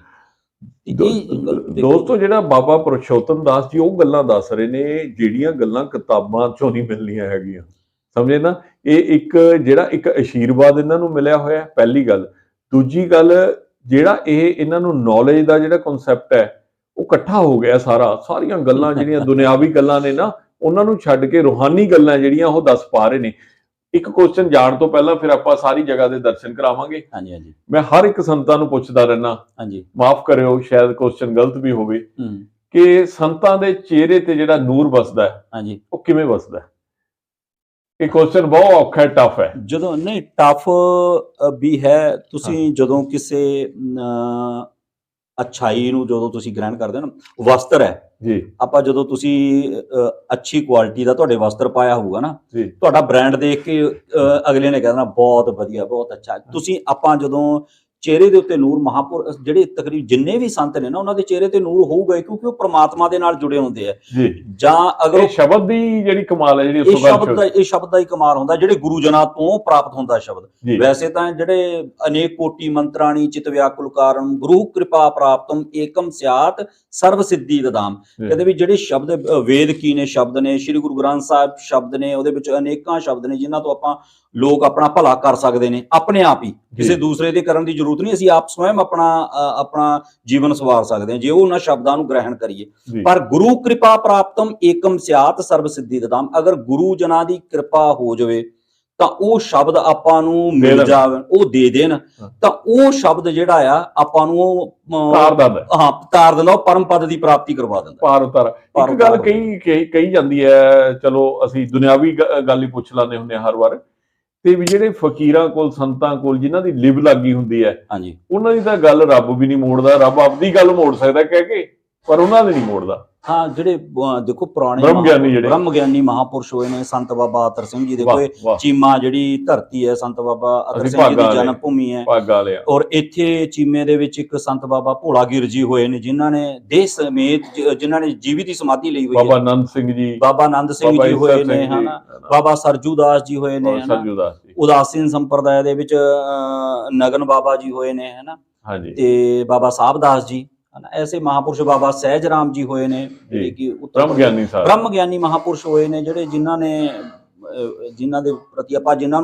ਜਿਨ੍ਹਾਂ ਦੇ ਜੀਵਨ ਨੂੰ ਆਪਾਂ ਦੇਖ ਕੇ ਕੁਝ ਗ੍ਰਹਿਣ ਕਰ ਸਕਦੇ ਹਾਂ, ਜਿਨ੍ਹਾਂ ਦੇ ਜੀਵਨ। ਬਾਬਾ ਜੀ, ਜਿਹੜਾ ਅੱਜ ਦਾ ਦੌਰ ਚੱਲ ਰਿਹਾ ਹੈ, ਇੱਕ ਬੜਾ ਖਤਰਨਾਕ, ਜਿਹੜੇ ਲੱਖਾਂ ਲੋਕ ਕਿਸੇ ਸੰਤਾਂ ਕੋਲ ਐਸੇ ਆਉਂਦੇ ਨੇ ਜੀ, ਜਿਹੜੇ ਉਹ ਕ੍ਰਿਸ਼ਮੇ ਦਿਖਾਉਂਦੇ ਨੇ, ਹਨਾ, ਆਪਣੀਆਂ, ਕੋਈ ਵੀ ਆਪਾਂ ਨਾਮ ਨਹੀਂ ਕਿਸੇ ਦਾ ਮੈਂ ਕਦੇ ਵੀ ਨਹੀਂ ਲਿਆ, ਹਾਂਜੀ ਹਾਂਜੀ, ਤੇ ਉਹਨੂੰ ਤੁਸੀਂ ਠੀਕ ਸਮਝਦੇ ਹੋ ਜਾਂ ਗਲਤ ਸਮਝਦੇ ਹੋ? ਕੀ ਸਮਝਦੇ ਹੋ ਵੀ ਟੀਵੀ ਤੇ ਆਪਣੀ ਜਿਹੜੀ ਪ੍ਰਮੋਸ਼ਨ ਦੇ ਤੌਰ ਤੇ ਉਹਨੂੰ ਕਰਦੇ ਨੇ, ਜਾਂ ਲੋਕਾਂ ਦਾ ਵੈਸੇ ਭਲਾ ਹੋ ਜੇ, ਠੀਕ ਹੈ? ਨਹੀਂ, ਦੇਖੋ ਹੁਣ ਮੈਂ ਉਰੇ ਬੈਠਾ ਸੀਗਾ, ਹਾਂਜੀ ਹਨਾ, ਮੈਂ ਤੁਹਾਨੂੰ ਜਾਣਦਾ ਨਹੀਂਗਾ ਜੀ, ਔਰ ਨਾ ਮੈਂ ਕੈਮਰਾਮੈਨ ਨੂੰ ਜਾਣਦਾ, ਨਾ ਜੀ। ਤੁਹਾਨੂੰ ਜਾਣਦਾ। ਤੁਸੀਂ ਮੇਰੇ ਕੋਲੇ ਆਏ, ਜੀ, ਆਪਣੀ ਵਾਰਤਾਲਾਪ ਸ਼ੁਰੂ ਹੋਈ। ਹੁਣ ਕਿਸੇ ਵੀ ਸੰਤ ਨੂੰ ਕੋਈ ਮੈਂ ਆਪਣੇ ਉੱਤੇ ਲੈਣਾ, ਮੈਨੂੰ ਕੋਈ ਇੱਛਾ ਨਹੀਂ ਸੀ ਵੀ ਤੁਸੀਂ ਮੇਰੇ ਕੋਲ ਆਓ, ਬਿਲਕੁਲ, ਹਨਾ, ਠੀਕ ਹੈ। ਹੁਣ ਤੁਸੀਂ ਮੈਨੂੰ YouTube ਦੇ ਉੱਤੇ ਪਾ ਦੂੰਗੇ, ਜੀ ਜੀ, ਵੀਡੀਓ YouTube ਤੇ ਜਾਣੀ ਹੈ।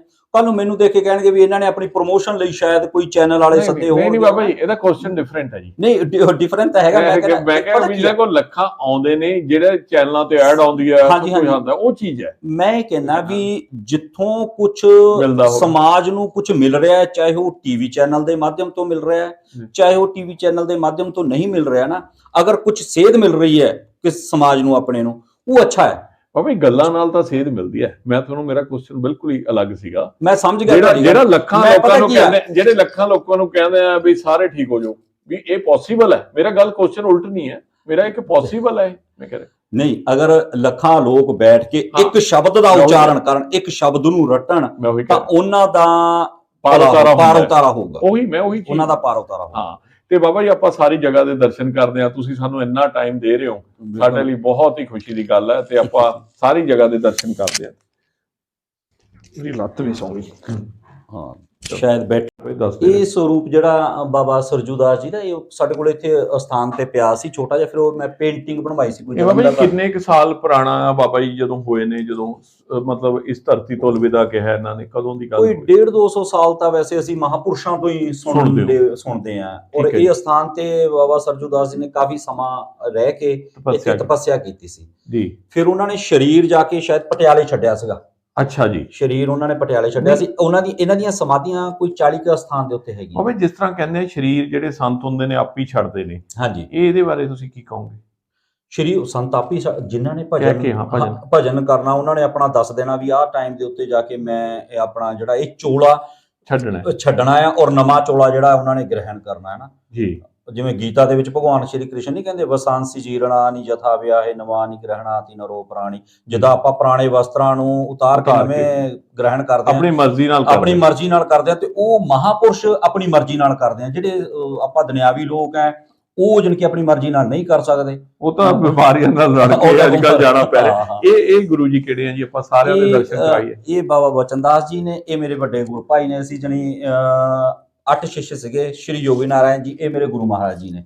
ਅੱਛਾ ਜੀ, ਬਾਬਾ ਯੋਗੀ ਨਾਰਾਇਣ। ਹਾਂ, ਬਾਬਾ ਯੋਗੀ ਨਾਰਾਇਣ ਜੀ, ਹਾਂਜੀ। ਤੇ ਇਹ ਸਾਡੇ ਦਾਦਾ ਗੁਰੂ ਜੀ ਬਾਬਾ ਸੇਵਾਦਾਸ ਜੀ ਜੀ। ਇਹ ਸੁਲਤਾਨਪੁਰ ਸਾਡਾ ਉੱਥੇ ਅਸਥਾਨ ਹੈ, ਯੂਪੀ ਦੇ ਵਿੱਚ, ਬੰਦੂਆ, ਉੱਥੇ। ਇਹ ਬਾਬਾ ਜੀ ਦੀ ਖੁਦ ਜਿਹੜੀ ਹੈ ਇੱਕ ਸਰੂਪ ਹੈ, ਦੇਖੋ ਫੋਟੋ ਹੈ, ਮਹੰਤ ਸਵਾਮੀ ਪੁਰਸ਼ੋਤਮ ਦਾਸ ਜੀ, ਡੇਰਾ ਗਿਜਰੀ ਵਾਲਾ ਕਹਿੰਦੇ ਚੀਮਾ ਮੰਡੀ। ਸਾਰੇ ਜਿਹੜੇ ਵੀ ਆਪਣੇ ਪੂਰੀ ਦੁਨੀਆ ਦੇ ਲੋਕ ਨੇ, ਇਸ ਜਗ੍ਹਾ ਦੇ ਦਰਸ਼ਨ ਜ਼ਰੂਰ ਕਰੋ, ਕਿਉਂਕਿ ਰੂਹ ਨੂੰ ਸਕੂਨ ਮਿਲਿਆ ਤਾਂ ਸਾਰੇ ਸਕੂਨ ਹੀ ਸਕੂਨ ਨੇ। ਧੂਣਾ ਸਾਹਿਬ, ਅਸੀਂ ਜਿਹੜੇ ਉਦਾਸੀਨ ਸੰਪਰਦਾਇ ਸਾਡੇ ਈਸਟ ਜਿਨ੍ਹਾਂ ਨੂੰ ਮੰਨਿਆ ਜਾਂਦਾ ਹੈ, ਸਾਡੀ ਅਗਨੀ ਦੀ ਬਾਬਾ ਸ਼੍ਰੀ ਚੰਦ ਜੀ, ਕਿਉਂਕਿ ਆਜੀਵਨੀ ਉਹ ਤਾਂ ਆਕਾਸ਼ ਦੇ ਥੱਲੇ ਜਿਹੜਾ ਧੂਣਾ ਲਗਾ ਕੇ ਹੀ ਆਪਣਾ ਬੈਠਦੇ ਹੁੰਦੇ ਸੀ। ਹਾਂਜੀ, ਤੇ ਇਹ ਧੂਣੇ ਸਾਹਿਬ ਤੋਂ ਹੀ ਸਾਡੀ ਈਸਟ, ਸਾਡੀ ਜਿਹੜੀ ਮੇਨ ਪੂਜਾ ਆ, ਦਿਨਚਰਿਆ ਹੈ, ਉਹ ਧੂਣਾ ਸਾਹਿਬ ਤੋਂ ਹੀ ਬਾਬਾ ਸ਼ੁਰੂ ਜੀ ਹੁੰਦੀ। ਇਹਦੀ ਕਿਵੇਂ, ਜਿਵੇਂ ਬਾਬਾ ਜੀ ਨੇ ਜਿਹਦੀ ਇੰਪੋਰਟੈਂਸ ਕੀ ਹੈ, ਇਹਦੇ ਨਾਲ ਰਿਲੇਸ਼ਨ ਕੀ ਹੈ ਧਰਮ ਦਾ ਤੇ ਇਨਸਾਨ ਦਾ, ਧੂਣਾ ਸਾਹਿਬ ਦਾ? ਧੂਣਾ ਸਾਹਿਬ ਦਾ ਜਿਵੇਂ ਅਗਨੀ ਆਪਾਂ ਕਹਿੰਦੇ ਨਾ ਵੀ, ਜਿਵੇਂ ਪੰਚ ਅਗਨੀ ਹੁਣ ਅੱਜ ਦੇ ਸਮੇਂ ਦੇ ਵਿੱਚ ਆਪਣੇ ਤੁਸੀਂ ਦੇਖਿਆ ਹੋਊਗਾ ਮਹਾਪੁਰਸ਼ ਪੰਚ ਧੂਣੀ ਤਾਪਦੇ ਨੇ। ਜਦੋਂ ਜੇਠ ਹਾੜ ਦਾ ਮਹੀਨਾ ਹੁੰਦਾ ਉਦੋਂ ਧੂਣੀ ਦੀ ਤਪੱਸਿਆ ਕਰਦੇ ਨੇ, ਔਰ ਮਾਘ ਦੇ ਮਹੀਨੇ ਦੇ ਵਿੱਚ ਜਲਧਾਰੀ ਦੀ ਤਪੱਸਿਆ ਕਰਦੇ ਨੇ। ਇਹ ਧੂਣੇ ਦੀ ਸਾਨੂੰ ਅਗਨੀ ਦੀ ਜਿਹੜੀ ਆ ਨਾ, ਜਿਵੇਂ ਪੰਜ ਤੱਤਾਂ ਦੇ ਅਗਨੀ ਦੀ ਤਪੱਸਿਆ ਜਿਹੜੀ ਹੈ ਉਹ ਪੰਜੋ ਤੱਤਾਂ ਦੀ ਇਹਦੇ ਵਿੱਚ। ਜੀ ਜੀ, ਸਾਰੇ ਜਿਹੜੇ ਕਿ ਸ਼ਹਿਰੀ ਲੋਕ ਹੁੰਦੇ ਨੇ ਉਹਨਾਂ ਨੂੰ ਇਸ ਚੀਜ਼ ਦਾ ਨਹੀਂ ਸ਼ਾਇਦ ਗਿਆਨ ਹੁੰਦਾ, ਕਿਉਂਕਿ ਮੇਰੇ ਇੱਕ ਦੋਸਤ ਪਰਸੋਂ, ਮੈਂ ਦੋਸਤ ਨੂੰ ਨਾਮ ਵੀ ਲੈ ਦਾਂ ਨਾ, ਹਰਪ੍ਰੀਤ ਸਿੰਘ ਮਾਹੀ ਸਾਹਿਬ, ਅਸੀਂ ਕਿਸੇ ਸਥਾਨ ਤੇ ਗਏ, ਕਹਿੰਦੇ ਇਹ ਧੂਣਾ ਕੀ ਚੀਜ਼ ਹੁੰਦੀ ਹੈ ਨਾ, ਉਹਨਾਂ ਦੇ ਧੂਣੇ ਦੀ ਬੜੀ ਵੱਡੀ ਬਿਲਡਿੰਗ ਬਣਾਈ ਸੀ, ਉਹਦੇ ਵਿੱਚ ਧੂਣਾ ਸਾਹਿਬ ਉਹਨਾਂ ਨੇ, ਅੱਛਾ ਜੀ, ਹੈ ਨਾ ਜੀ, ਜੀ ਜੀ ਜੀ, ਤੇ ਹੈਗਾ ਸੀ ਉਹਨਾਂ ਦਾ। ਤੇ ਅੱਜ ਨਾਲ ਦੀ ਨਾਲ ਹੀ ਦੇਖੋ ਰੱਬ ਨੇ ਉਹਦਾ ਆਨਸਰ ਦੇਤਾ ਹੈ, ਸਾਰੀ ਦੁਨੀਆ ਨੂੰ ਪਤਾ ਲੱਗ ਗਿਆ ਕਿ ਧੂਣਾ ਸਾਹਿਬ ਦੀ ਮਹੱਤਤਾ ਵੀ ਕੀ ਹੈ ਨਾ ਜੀ। ਤੇ ਇਸ ਸਥਾਨ ਦੇ ਅੱਗੇ ਆਪਾਂ ਦਰਸ਼ਨ ਪੁਰਾਣੇ ਜਿੰਨੇ ਵੀ ਮਹਾਪੁਰਸ਼ ਹੋਏ ਨੇ, ਜਿੱਥੇ ਵੀ ਬੈਠਦੇ ਸੀ ਜਾ ਕੇ, ਜਾਂ ਕਿਸੇ ਬ੍ਰਿਕਸ਼ ਦੇ ਥੱਲੇ ਜਾਂ ਆਕਾਸ਼ ਦੇ ਥੱਲੇ, ਉਹਨਾਂ ਨੇ ਪਹਿਲਾਂ ਧੂਣਾ ਚੇਤਨ ਕਰਨਾ ਹੈ। ਧੂਣਾ ਚੇਤਨ ਕਰਨ ਤੋਂ ਬਾਅਦ ਹੀ ਉਹ ਆਪਣਾ ਆਸਨ ਦੇ ਉੱਤੇ ਬੈਠਦੇ ਹੁੰਦੇ ਸੀਗੇ ਜੀ, ਮਤਲਬ ਪਵਿੱਤਰ ਹੋਣਾ ਕਹਿ ਦਈਏ, ਪਵਿੱਤਰ ਹੋਣਾ ਕਹਿ ਦਈਏ, ਸਰੀਰ ਪਵਿੱਤਰ ਹੋ ਗਿਆ ਤੇ ਫਿਰ ਆਤਮਾ ਹੌਲੀ ਹੌਲੀ ਪਵਿੱਤਰ ਹੁੰਦੀ ਹੈ। ਹਾਂਜੀ ਹਾਂਜੀ। ਤੇ ਬਾਬਾ ਜੀ ਆਪਾਂ ਹੋਰ ਵੀ ਦਰਸ਼ਨ ਇਹਨਾਂ ਨੂੰ ਸਾਰਾ ਜਿਹੜਾ ਇਸ ਸਥਾਨ ਦੇ ਕਰਾਉਣੇ ਆ। ਹਾਂਜੀ ਜਰੂਰ ਜਰੂਰ।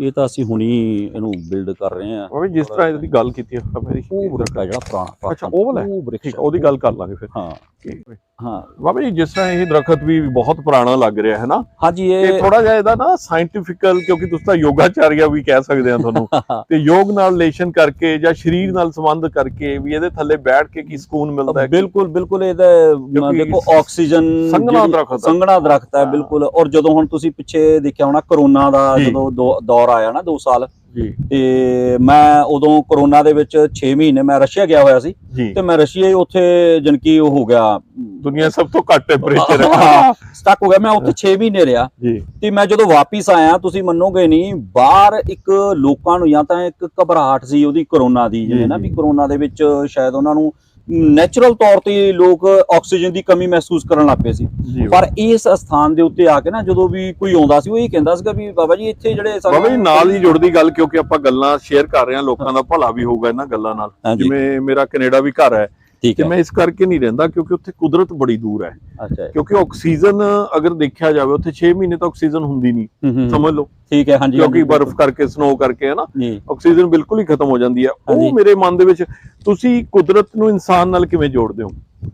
ਦੇਖੋ, ਕੁਦਰਤ ਨੂੰ ਇਨਸਾਨ ਜਿਹੜਾ ਆ, ਅਗਰ ਕੁਦਰਤ ਦੇ ਨਾਲ ਜੁੜਿਆ ਰਵੇ ਜੀ, ਉਹ ਸ਼ਾਇਦ ਆਪਣੇ ਆਉਣ ਵਾਲੇ ਟਾਈਮ ਦੇ ਲਈ ਵੀ ਬਹੁਤ ਜ਼ਿਆਦਾ ਅੱਛਾ ਹੈ ਜੀ। ਹਾਂ, ਔਰ ਇਹ ਜੁੜਿਆ ਰਹਿਣਾ ਬਹੁਤ ਜ਼ਰੂਰੀ ਹੈ। ਬਾਬਾ ਜੀ ਮੇਰੇ ਨਾ ਇੱਕ ਬ੍ਰਿਟਿਸ਼ਰ ਸੀ, ਮਾਸੜ ਜੀ ਸੀਗੇ, ਘਰਾਂ ਚੋਂ ਲੱਗਦੇ ਸੀ ਮੰਮੀ ਦੇ। ਉਹ ਗੱਲ ਦੱਸਣ ਵਾਲੀਆਂ ਗੱਲਾਂ, ਕਿਉਂਕਿ ਜਿਹੜੀਆਂ ਆਮ ਗੱਲਾਂ ਕਰਦੇ ਆ ਆਪਾਂ, ਉਹ ਲੋਕਾਂ ਤੇ ਪ੍ਰਭਾਵ ਬੜਾ ਪਾਉਂਦੀਆਂ ਗੱਲਾਂ ਦਾ, ਹੈ ਨਾ। ਠੀਕ ਹੈ। ਉਹ ਮੈਂ ਉਹਨਾਂ ਦੇ 22 ਸੈਕਟਰ ਦੇ ਵਿੱਚ ਚੰਡੀਗੜ੍ਹ ਰਹਿੰਦੇ ਸੀ, ਉਹਨਾਂ ਦੇ ਘਰ ਗਏ, ਮੇਰੇ ਮਾਮਾ ਜੀ ਨਾਲ ਸੀ, ਤੇ ਮੈਂ ਉਹਨਾਂ ਨੂੰ ਕਿਹਾ, ਉਹ ਸਵੇਰੇ ਉੱਠੇ 7:30 ਵਜੇ, ਮੈਂ ਬੱਚਾ ਸੀ ਛੋਟਾ, ਮੈਨੂੰ ਉਹ ਗੱਲ ਪੁੱਤਰ ਇੰਨੀ ਕੁ ਡੂੰਘੀ ਮੇਰੇ ਦਿਮਾਗ ਤੇ ਅਸਰ ਕੀਤਾ ਹੋਇਆ। ਉਹ ਜਿਹੜੇ ਮਾਸੜ ਜੀ ਸੀ, ਜਿਵੇਂ ਮਹਾਰਾਜਾ ਅਮਰਿੰਦਰ ਸਿੰਘ ਦੀ ਦਾੜੀ, ਉਵੇਂ ਉਹ ਪਾ ਕੇ ਜਾਲੀ, ਬਹੁਤ ਸਵੇਰੀ ਜਿਵੇਂ 7-8 ਵਜੇ ਤਿਆਰ ਹੋ ਜਾਣਾ। ਠੀਕ ਹੈ। ਉਹ ਬੂਟਿਆਂ ਨਾਲ ਗੱਲਾਂ ਕਰ ਰਹੇ। ਅੱਛਾ ਜੀ। ਜਿਵੇਂ ਸ਼ਹਿਰਾਂ ਦੇ ਵਿੱਚ 25-30 ਗਮਲੇ ਲਾਏ ਬੂਟੇ, ਉਹਨਾਂ ਦੇ ਨਾਮ ਰੱਖੇ ਹੋਏ। ਅੱਛਾ। ਸਾਰਿਆਂ ਦੇ।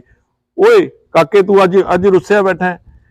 ਮੈਂ ਆ ਕੇ ਮੈਨੂੰ ਉਹ ਗੱਲ ਆਪਣੇ ਤੇ, ਮਤਲਬ ਉਹ ਮਾਸੜ ਤਾਂ ਨਹੀਂ ਇਸ ਦੁਨੀਆ ਤੇ ਰਿਹਾ, ਪਰ ਉਹ ਮੈਨੂੰ ਆਪਣੇ ਤੇ ਬੜੀ ਗਿਲਟੀ ਫੀਲ ਹੁੰਦੀ ਹੈ ਕਿ ਯਾਰ ਉਦੋਂ ਤੂੰ ਕੀ ਕਿਹਾ ਸੀਗਾ, ਕਿਉਂਕਿ ਤੈਨੂੰ ਨੌਲੇਜ ਨਹੀਂ ਸੀਗੀ। ਠੀਕ ਹੈ। ਤੇ ਮੈਂ ਕਿਹਾ ਮਾਸੜ ਤਾਂ ਪਾਗਲ ਹੋ ਗਿਆ ਇੰਗਲੈਂਡ ਰਹਿ ਕੇ, ਇਹਦੇ ਦਿਮਾਗ ਤੇ ਅਸਰ ਹੋ ਗਿਆ। ਕਿ ਜਦੋਂ ਹੁਣ ਮੈਂ ਕੋਈ ਬੂਟੇ ਲਾਏ ਨੇ 2, ਉਹਨਾਂ ਨਾਲ ਗੱਲ ਕਰਦਾ, ਮੈਨੂੰ ਐ ਫੀਲ ਹੁੰਦਾ ਕਿ ਉਹ ਖਿੜ ਗਏ, ਫੁੱਲ ਖਿੜ ਗਿਆ। ਬਿਲਕੁਲ ਬਿਲਕੁਲ ਬਿਲਕੁਲ। ਹੁਣ ਇਹ ਤੁਸੀਂ, ਜਦੋਂ ਮੈਂ ਇੱਥੇ ਆਇਆ ਸੀ ਉਦੋਂ ਇਹ ਜਿਹੜਾ ਬ੍ਰਿਕਸ਼ ਹੈ ਨਾ ਜੀ, ਇਹ ਤਕਰੀਬਨ ਮੈਂ ਇੱਥੇ ਬੁਲਾਏ ਸੀਗੇ, 1-2 ਜਣੇ ਆਏ ਵੀ ਸੀ, ਉਹਨਾਂ ਨੇ ਦੇਖ ਕੇ ਕਿਹਾ ਕਿ 150 ਸਾਲ ਇਹਦੀ ਆਯੂ ਐਵਰੇਜ ਹੋ ਸਕਦਾ 200 ਇਅਰਸ। ਹਾਂਜੀ ਹਾਂਜੀ ਹਾਂਜੀ, 200 ਈਅਰ ਹੋਵੇ। ਹਾਂਜੀ। ਤੇ ਇਹਦੇ ਬੜਾ ਵਿਚਾਰਿਆ ਨਾ ਸੁੱਕਣ ਦੀ ਕਗਾਰ ਦੇ ਉੱਤੇ ਸੀ, ਫਿਰ ਇਹਦੀ ਉਹ ਦੇਖ ਰੇਖ ਕਰਨੀ ਸ਼ੁਰੂ ਕੀਤੀ, ਇਹਨੂੰ ਪਿਆਰ ਕਰਨਾ ਸ਼ੁਰੂ ਕੀਤਾ ਨਾ ਜੀ। ਤੇ ਵੈਸੇ ਸੰਤਾਂ ਦੀ ਤਾਂ ਵੈਸੇ ਹੀ ਉਹ ਦੱਸ ਦਿੰਦਾ ਨਾ, ਜਿਹੜਾ ਵੀ ਆਪਾਂ ਨੂੰ ਨੇਚਰ ਦੇ ਨਾਲ ਜਿਹੜਾ ਪਿਆਰ ਕਰਨਾ ਸਿਖਾਉਂਦੇ ਆ ਗੁਰੂ ਜਾਨੀ, ਤੇ ਇਹਦੀ ਫਿਰ ਦੇਖ ਰੇਖ ਕਰਨੀ, ਸੰਭਾਲਣਾ ਸ਼ੁਰੂ ਕੀਤਾ। ਤੁਸੀਂ ਦੇਖੋ ਇਹਦੀ ਕਿੰਨੀ ਵਿਸ਼ਾਲਤਾ ਹੈ, ਬਹੁਤ ਵਧੀਆ। ਬਾਬਾ ਜੀ ਅੱਜ ਐਂ ਲੱਗਦਾ ਜਿਵੇਂ ਬੋਲ ਰਿਹਾ ਹੋਵੇ। ਹਾਂ ਨਾ ਜੀ। ਤੇ ਇੱਕ ਗੱਲ ਹੋਰ ਹੈ ਵੀ, ਜਿਸ ਤਰ੍ਹਾਂ ਤੁਸੀਂ ਕਹਿੰਦੇ ਹੋ ਵੀ ਇਹਨਾਂ ਨਾਲ ਜਦੋਂ ਆਪਾਂ ਸੰਬੰਧ ਬਣਾਉਂਦੇ ਆ, ਹਾਂਜੀ, ਤੇ ਇਨਸਾਨ ਨੂੰ ਵੀ ਕੁਝ ਫੀਲ ਹੁੰਦਾ ਕਿ ਅਸੀਂ ਹੋਰ ਜਿੰਦਾ ਹੋ ਗਏ, ਹਾਂ ਬਿਲਕੁਲ ਹੋਰ ਜਿਉਂਦੇ ਹੋ ਗਏ, ਹਨਾ ਜੀ। ਅੱਛਾ, ਆਪਾਂ ਅਗਰ ਇਹਨਾਂ ਨਾਲ ਦੇਖੋ, ਇਹ ਆਪਾਂ ਨੂੰ ਬਹੁਤ ਕੁਝ ਦੇ ਰਹੇ ਨੇ, ਨੇਚਰ ਤੋਂ ਆਪਾਂ ਬਹੁਤ ਕੁਝ ਗ੍ਰਹਿਣ ਕਰ ਰਹੇ ਹਾਂ। ਅਗਰ ਆਪਾਂ ਇਹਨਾਂ ਨਾਲ ਪ੍ਰੇਮ ਕਰਦੇ ਹਾਂ, ਇਹ ਸ਼ਾਇਦ ਹੋਰ ਖੁਸ਼ ਹੋ ਕੇ ਸਾਨੂੰ ਜਿਹੜਾ ਆ ਅਸੀਂ ਜੋ ਅੱਜ ਸਮਾਜ ਨੂੰ, ਲੋਕਾਂ ਨੂੰ ਜੋ ਵੀ ਕੁਝ ਆਪਾਂ ਗ੍ਰਹਿਣ ਕਰ ਸਕਦੇ ਹਾਂ ਨੇਚਰ ਤੋਂ ਜੀ, ਇਹ ਨੇਚਰ ਦੀਆਂ ਚੀਜ਼ਾਂ ਜਿਹੜੀਆਂ ਨੇਚਰ ਤੋਂ ਆਪਾਂ ਗ੍ਰਹਿਣ ਕਰ ਸਕਦੇ ਹਾਂ, ਸ਼ਾਇਦ ਉਹ ਬਹੁਤ ਜ਼ਿਆਦਾ ਹੋਵੇ। ਜਿਵੇਂ ਆਪਾਂ ਕਰੋਨਾ ਦੇ ਦੌਰ ਦੇ ਵਿੱਚੋਂ ਨਿਕਲੇ ਆ ਨਾ, ਸ਼ਾਇਦ ਆਪਾਂ ਨੂੰ ਕਰੋਨਾ ਦੇ ਦੌਰ ਦੇ ਵਿੱਚ ਦੀ ਨਿਕਲਣਾ ਨਾ ਪੈਂਦਾ ਜੇ ਆਪਾਂ ਨੇਚਰ ਨਾਲ ਆਂਦਾ ਹੀ ਨਾ ਕਰੋਨਾ। ਬਾਬਾ ਜਿਸ ਤਰ੍ਹਾਂ ਤੁਸੀਂ ਇਹਦੀ ਗੱਲ ਕੀਤੀ, ਇਸ ਦਰਖਤ ਦੀ ਆਪਾਂ ਕਹਿੰਦੇ 150-200 ਸਾਲ ਪੁਰਾਣਾ ਹੈ। ਹਾਂਜੀ, ਮੇਰੇ ਦਿਮਾਗ ਦੇ ਵਿੱਚ ਇੱਕ ਗੱਲ ਕਾਫੀ ਲੰਮੇ ਸਮੇਂ ਤੋਂ ਚਲਦੀ ਆਂਦੀ ਰਹਿੰਦੀ ਹੈ, ਤੇ ਮੈਂ ਗੱਲ ਕਰਦਾ ਸੰਤਾਂ ਫਕੀਰਾਂ ਨੂੰ ਵੀ ਮਿਲਦਾ। ਉਹਨੇ ਕਿਸੇ ਫਕੀਰਾਂ ਨੂੰ ਮਿਲਿਆ, ਮੈਂ ਨਾਮ ਨਹੀਂ ਲੈਂਦਾ ਹੁੰਦਾ, ਤੁਹਾਨੂੰ ਪਹਿਲਾਂ ਵੀ ਕਿਹਾ, ਠੀਕ ਹੈ। ਤੇ ਮੈਂ ਉਹਨਾਂ ਨੂੰ ਕਿਹਾ ਵੀ ਤੁਸੀਂ ਮੈਨੂੰ ਸਿਰਫ ਇੱਕ ਕੰਮ ਕਰੋ ਛੋਟਾ ਜਿਹਾ, ਵੀ ਇੱਕ ਕਾਪੀ ਤੇ ਮੈਨੂੰ ਉਸ ਬੰਦੇ ਦਾ ਨਾਮ ਲਿਖੋ ਜਿਹੜਾ ਤੁਹਾਨੂੰ ਅੱਜ ਦੇ ਦੌਰ ਦੇ ਵਿੱਚ ਪਿਆਰ ਕਰਦਾ। ਜੇ ਗੁਰਪ੍ਰੀਤ ਸੇਖੋਂ ਵੀ ਤੁਹਾਡੇ ਕੋਲ ਆ ਰਿਹਾ, ਕੋਈ ਮੰਤਵ ਹੈ ਉਹਦਾ, ਜੇ ਮੈਂ ਤੁਹਾਡੇ ਕੋਲ ਵੀ ਆਇਆ ਅੱਜ ਵੀਡੀਓ ਬਣਾਉਣ ਲੱਗ ਗਿਆ, ਜੇ ਮੈਂ ਬਿਨਾਂ ਕਾਜ਼ ਦੇ ਆਉਂਦਾ ਸ਼ਾਇਦ ਹੋਰ ਨਜ਼ਾਰਾ ਆਉਂਦਾ। ਇਹ ਫਰਕ ਇਹ ਦਰਖਤਾਂ ਤੇ ਇਨਸਾਨ 'ਚ ਬਹੁਤ ਵੱਡਾ ਲੱਗਦਾ ਤੁਹਾਨੂੰ ਇਸ ਟਾਈਮ?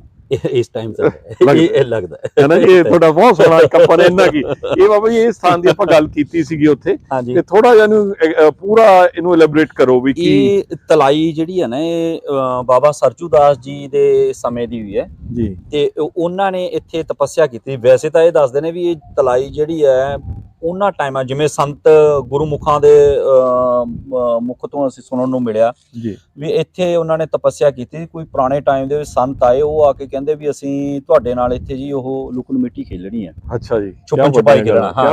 ਹਾਂ, ਤੇ ਉਹ ਕਹਿੰਦੇ ਵੀ ਨਹੀਂ, ਸਾਧੂਆਂ ਨੂੰ ਇਹ ਚੀਜ਼ਾਂ ਜਿਹੜੀ ਆ ਸ਼ੋਭਾ ਨਹੀਂ ਦਿੰਦੀ ਵੀ ਛੁਪਣ ਛੁਪਾਈ ਖੇਲਣਾ ਜਾਂ ਲੁਕਣ ਮਿੱਟੀ ਖੇਲਣਾ। ਉਹ ਜਦੋਂ ਨਹੀਂ ਮੰਨੇ, ਉਹ ਕਹਿੰਦੇ ਚਲੋ ਠੀਕ ਆ ਵੀ ਤੁਸੀਂ ਛੁਪ ਜਾਓ, ਪਹਿਲਾਂ ਮੈਂ ਤੁਹਾਨੂੰ ਲੱਭ ਲੈਣਾ। ਉਹ ਦੱਸਦੇ ਨੇ ਵੀ ਇਸ ਜਲ ਦੇ ਵਿੱਚ ਛੋਟਾ ਜਿਹਾ ਜੀਵ ਬਣ ਗਏ ਉਹ ਜਿਹੜੇ ਸੰਤ ਸੀਗੇ। ਉਹ ਚੀਪ ਬਣੇ ਤਾਂ ਉਹ ਬਾਬਾ ਸਰਜੂ ਦਾਸ ਜੀ ਨੇ ਕਹਿੰਦੇ ਆਪਣੇ ਹੱਥ ਦੇ ਉੱਤੇ ਕੱਢ ਕੇ ਉਹਨਾਂ ਨੂੰ ਬਾਹਰ ਰੱਖ ਦਿੱਤਾ। ਜਦੋਂ ਬਾਹਰ ਰੱਖਿਆ, ਉਹ ਫਿਰ ਆਪਣੇ ਰੂਹਾਨੀ ਸਰੀਰ ਦੇ ਵਿੱਚ ਜਦੋਂ ਆਏ ਨੇ, ਤਾਂ ਉਹਨਾਂ ਨੇ ਫਿਰ ਬਾਬਾ ਸਰਜੂ ਦਾਸ ਜੀ ਦੇ ਅੱਗੇ ਬੇਨਤੀ ਕੀਤੀ, ਮਹਾਰਾਜ ਵੀ ਹੁਣ ਤੁਸੀਂ, ਤੁਹਾਡੀ ਵਾਰੀ ਆ ਵੀ ਤੁਸੀਂ ਛੁਪੋ, ਮੈਂ ਤੁਹਾਨੂੰ ਲੱਭੂ। ਉਹ ਕਹਿੰਦੇ ਵੀ ਬਸ ਹੁਣ ਕੀ ਆਪਾਂ ਛੁਪਣਾ ਹੈ, ਵੀ ਤੁਸੀਂ, ਮੈਂ ਤੁਹਾਨੂੰ ਲੱਭ ਲਿਆ, ਆਪਣੀ ਬਸ ਖਤਮ ਹੋ ਗਈ ਖੇਲ। ਉਹ ਕਹਿੰਦੇ ਨਹੀਂ, ਵੀ ਹੁਣ ਤੁਹਾਡੀ ਵਾਰੀ, ਤੁਸੀਂ ਛੁਪੋ। ਫਿਰ ਜਦੋਂ ਕਹਿੰਦੇ ਵੀ ਬਾਬਾ ਸਰਜੂ ਦਾਸ ਜੀ ਤੇ ਜਲ 'ਚ ਜਲਮਈ ਹੋ ਗਏ ਸੀਗੇ। ਅੱਛਾ ਜੀ। ਉਹ ਫਿਰ ਬਹੁਤ ਦੇਰ ਲੱਭਦੇ ਰਹੇ। ਫਿਰ ਜਦੋਂ ਉਹਨਾਂ ਨੇ ਬੇਨਤੀ ਕੀਤੀ ਵੀ ਨਹੀਂ ਜੀ, ਤੁਸੀਂ ਵੀ ਮੇਰੇ ਤੋਂ ਉੱਪਰ ਹੋ ਕਲਾ ਦੇ ਵਿੱਚ, ਵੀ ਤੁਸੀਂ ਹੁਣ ਮੈਨੂੰ ਦੂਜੇ ਜਿਹੜੇ ਸੰਤ ਸੀ, ਫਿਰ ਉਹਨਾਂ ਨੇ ਬਾਬਾ ਸਰਜੂ ਦਾਸ ਜੀ ਕਹਿੰਦੇ ਪ੍ਰਗਟ। ਇਹ ਪੁਰਾਣਾ ਅਸਥਾਨ ਹੈ। ਇੱਥੇ ਉਸ ਕਾਰਨਰ ਦੇ ਵਿੱਚ 27 ਫੁੱਟ ਗਹਿਰਾਈ ਦੇ ਉੱਤੇ ਬਾਬਾ ਸਰਜੂ ਦਾਸ ਜੀ ਦੇ ਟਾਈਮ ਦੀ ਇੱਥੇ ਇੱਕ ਛੋਟਾ ਜਿਹਾ ਕੁੰਡ ਬਣਿਆ ਹੋਇਆ, ਮਿੱਟੀ ਦਾ ਕੁੰਡ ਬਣਿਆ। ਉਹ ਐਜ਼ ਇਟ ਇਜ਼ ਉਹ ਇਦਾਂ ਹੀ ਹੈ। ਅਸੀਂ ਉੱਥੇ ਨਿਸ਼ਾਨੀ ਲਾਈ ਹੋਈ ਹੈ। ਜਦੋਂ ਕਿਤੇ ਇਹਨੂੰ ਪੱਕਾ ਕਰਾਂਗੇ, ਫਿਰ ਉੱਥੇ ਲਿਖ ਕੇ ਲਗਾਵਾਂਗੇ ਵੀ ਇੱਥੇ ਕੁੰਡ ਹੈਗਾ। ਉਹ ਕੁੰਡ ਬਾਬਾ ਸਰਜੂ ਦੇ, ਜਿਵੇਂ ਪਾਂਡੋ ਮਿੱਟੀ ਨੂੰ ਆਪਾਂ ਗੁੰਨ ਕੇ ਨਾ ਉਹਨੂੰ ਗੋਲ ਇੱਕ ਕੂਆ ਬਣਾ ਦਈਏ ਛੋਟਾ ਜਿਹਾ, ਇਦਾਂ ਦਾ ਕੁੰਡ ਬਣਿਆ ਹੋਇਆ ਉੱਥੇ। ਦੇਖੋ, ਨਾਸਤਿਕ ਲੋਕਾਂ ਨੂੰ ਤਾਂ ਇਹ ਗੱਲਾਂ ਨਹੀਂ ਸਮਝ ਆਉਣੀਆਂ।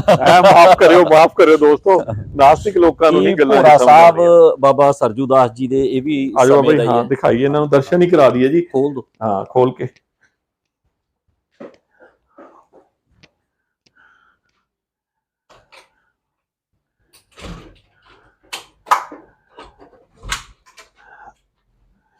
ਅੱਜ ਬਾਬਾ ਪੁਰਸ਼ੋਤਮ ਦਾਸ ਜੀ ਦੀ ਆਸ਼ੀਰਵਾਦ ਨਾਲ ਉਸ ਜਗ੍ਹਾ ਦੇ ਦਰਸ਼ਨ ਹੋ ਗਏ, ਜਿੱਥੇ ਇਸ ਕੈਮਰੇ ਦੇ ਥਰੂ ਤੁਹਾਨੂੰ ਵੀ ਉਹ ਦਰਸ਼ਨ ਹੋਣ ਲੱਗੇ ਆ। ਸ਼ਾਇਦ ਤੁਹਾਡੇ ਭਾਗ ਖੁੱਲ ਜਾਣ ਤੇ ਨਤਮਸਤਕ ਹੋ ਇਸ ਧਰਤੀ ਤੇ। ਬੜੀ ਭਾਗਾਂ ਵਾਲੀ ਧਰਤੀ ਹੈ ਇਹ।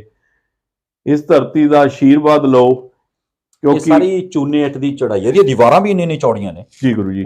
ਅੰਦਰੋਂ ਤਾਂ ਬਹੁਤ ਛੋਟਾ ਜਿਹਾ ਦੇਖਣ ਨੂੰ ਲੱਗਦਾ। ਹਾਂਜੀ, ਅੱਛਾ, ਇਸੀ ਜਗ੍ਹਾ ਉਹਨਾਂ ਨੇ ਤਪੱਸਿਆ ਕੀਤੀ, ਬਾਬਾ ਸਰਜੂ ਦਾਸ ਜੀ ਔਰ ਪਲੱਸ ਬਾਬਾ ਮਨਸਾ ਦਾਸ ਜੀ। ਅੱਛਾ ਜੀ। ਉਦੋਂ ਬਾਅਦ ਬਾਬਾ ਮਨਸਾ ਦਾਸ ਜੀ ਹੋਏ ਨੇ। ਉਹਨਾਂ ਨੂੰ ਕੜਕਦਾਸ ਕਹਿੰਦੇ ਹੁੰਦੇ ਸੀ, ਕਿਉਂਕਿ ਉਹ ਕਹਿੰਦੇ ਵੀ ਬੜੇ ਗੁੱਸੇ ਵਾਲੇ ਹੁੰਦੇ ਸੀ। ਅੱਛਾ ਜੀ, ਮੈਂ ਸੁਣਿਆ ਉਹਨਾਂ ਬਾਰੇ। ਹਾਂ, ਕੜਕਦਾਸ ਜੀ ਬੜੇ ਗੁੱਸੇ ਵਾਲੇ ਹੁੰਦੇ ਸੀਗੇ ਜੀ। ਤੇ ਉਹ ਇੱਥੇ ਉਹਨਾਂ ਨੇ ਤਪੱਸਿਆ ਕੀਤੀ, ਜਲਦਾਰਾ ਕਰਦੇ ਹੁੰਦੇ ਸੀ ਬਾਬਾ ਕੜਕਦਾਸ ਜੀ। ਜਿਹੜੇ ਇਹ ਜਗ੍ਹਾ ਹੁਣ ਆਪਾਂ ਜਾ ਰਹੇ ਹਾਂ, ਇਹ ਜਿਹੜੀ ਸਮਾਧੀ ਹੈ, ਛੋਟੀ ਸਮਾਧੀ ਬਾਬਾ ਕੜਕਦਾਸ ਜੀ ਦੀ ਹੈ ਜੀ। ਔਰ ਜਿਹੜੀ ਇਹ ਵੱਡੀ ਸਮਾਧੀ ਹੈ, ਇਹ ਬਾਬਾ ਮਨਸਾ ਦਾਸ ਜੀ ਦੀ। ਬਾਬਾ ਜੀ, ਇਹ ਦੋਨੇ ਸਾਧੂ ਆਪਣੇ ਮਹਾਂਪੁਰਖਾਂ ਦੀ ਲਾਈਫ ਨਾਲ ਕੋਈ ਤੁਹਾਨੂੰ ਵਾਕਿਆ ਯਾਦ ਹੋਵੇ, ਕੋਈ ਦੋਨਾਂ ਦੇ, ਜਿਵੇਂ ਤੁਸੀਂ ਕੜਕਦਾਸ ਜੀ ਦੀ ਕੋਈ ਗੱਲ ਸੁਣੀ ਹੋਵੇ, ਜਾਂ ਬਾਬਾ ਜੀ ਦੀ ਸਰਜੂ ਦਾਸ ਜੀ ਦੀ ਵੀ ਕੋਈ ਲਾਈਫ ਦੀ ਕੋਈ ਗੱਲ, ਜਿਵੇਂ ਤੁਸੀਂ ਸੁਣਾਈ ਬਹੁਤ ਸੋਹਣੀ ਗੱਲ।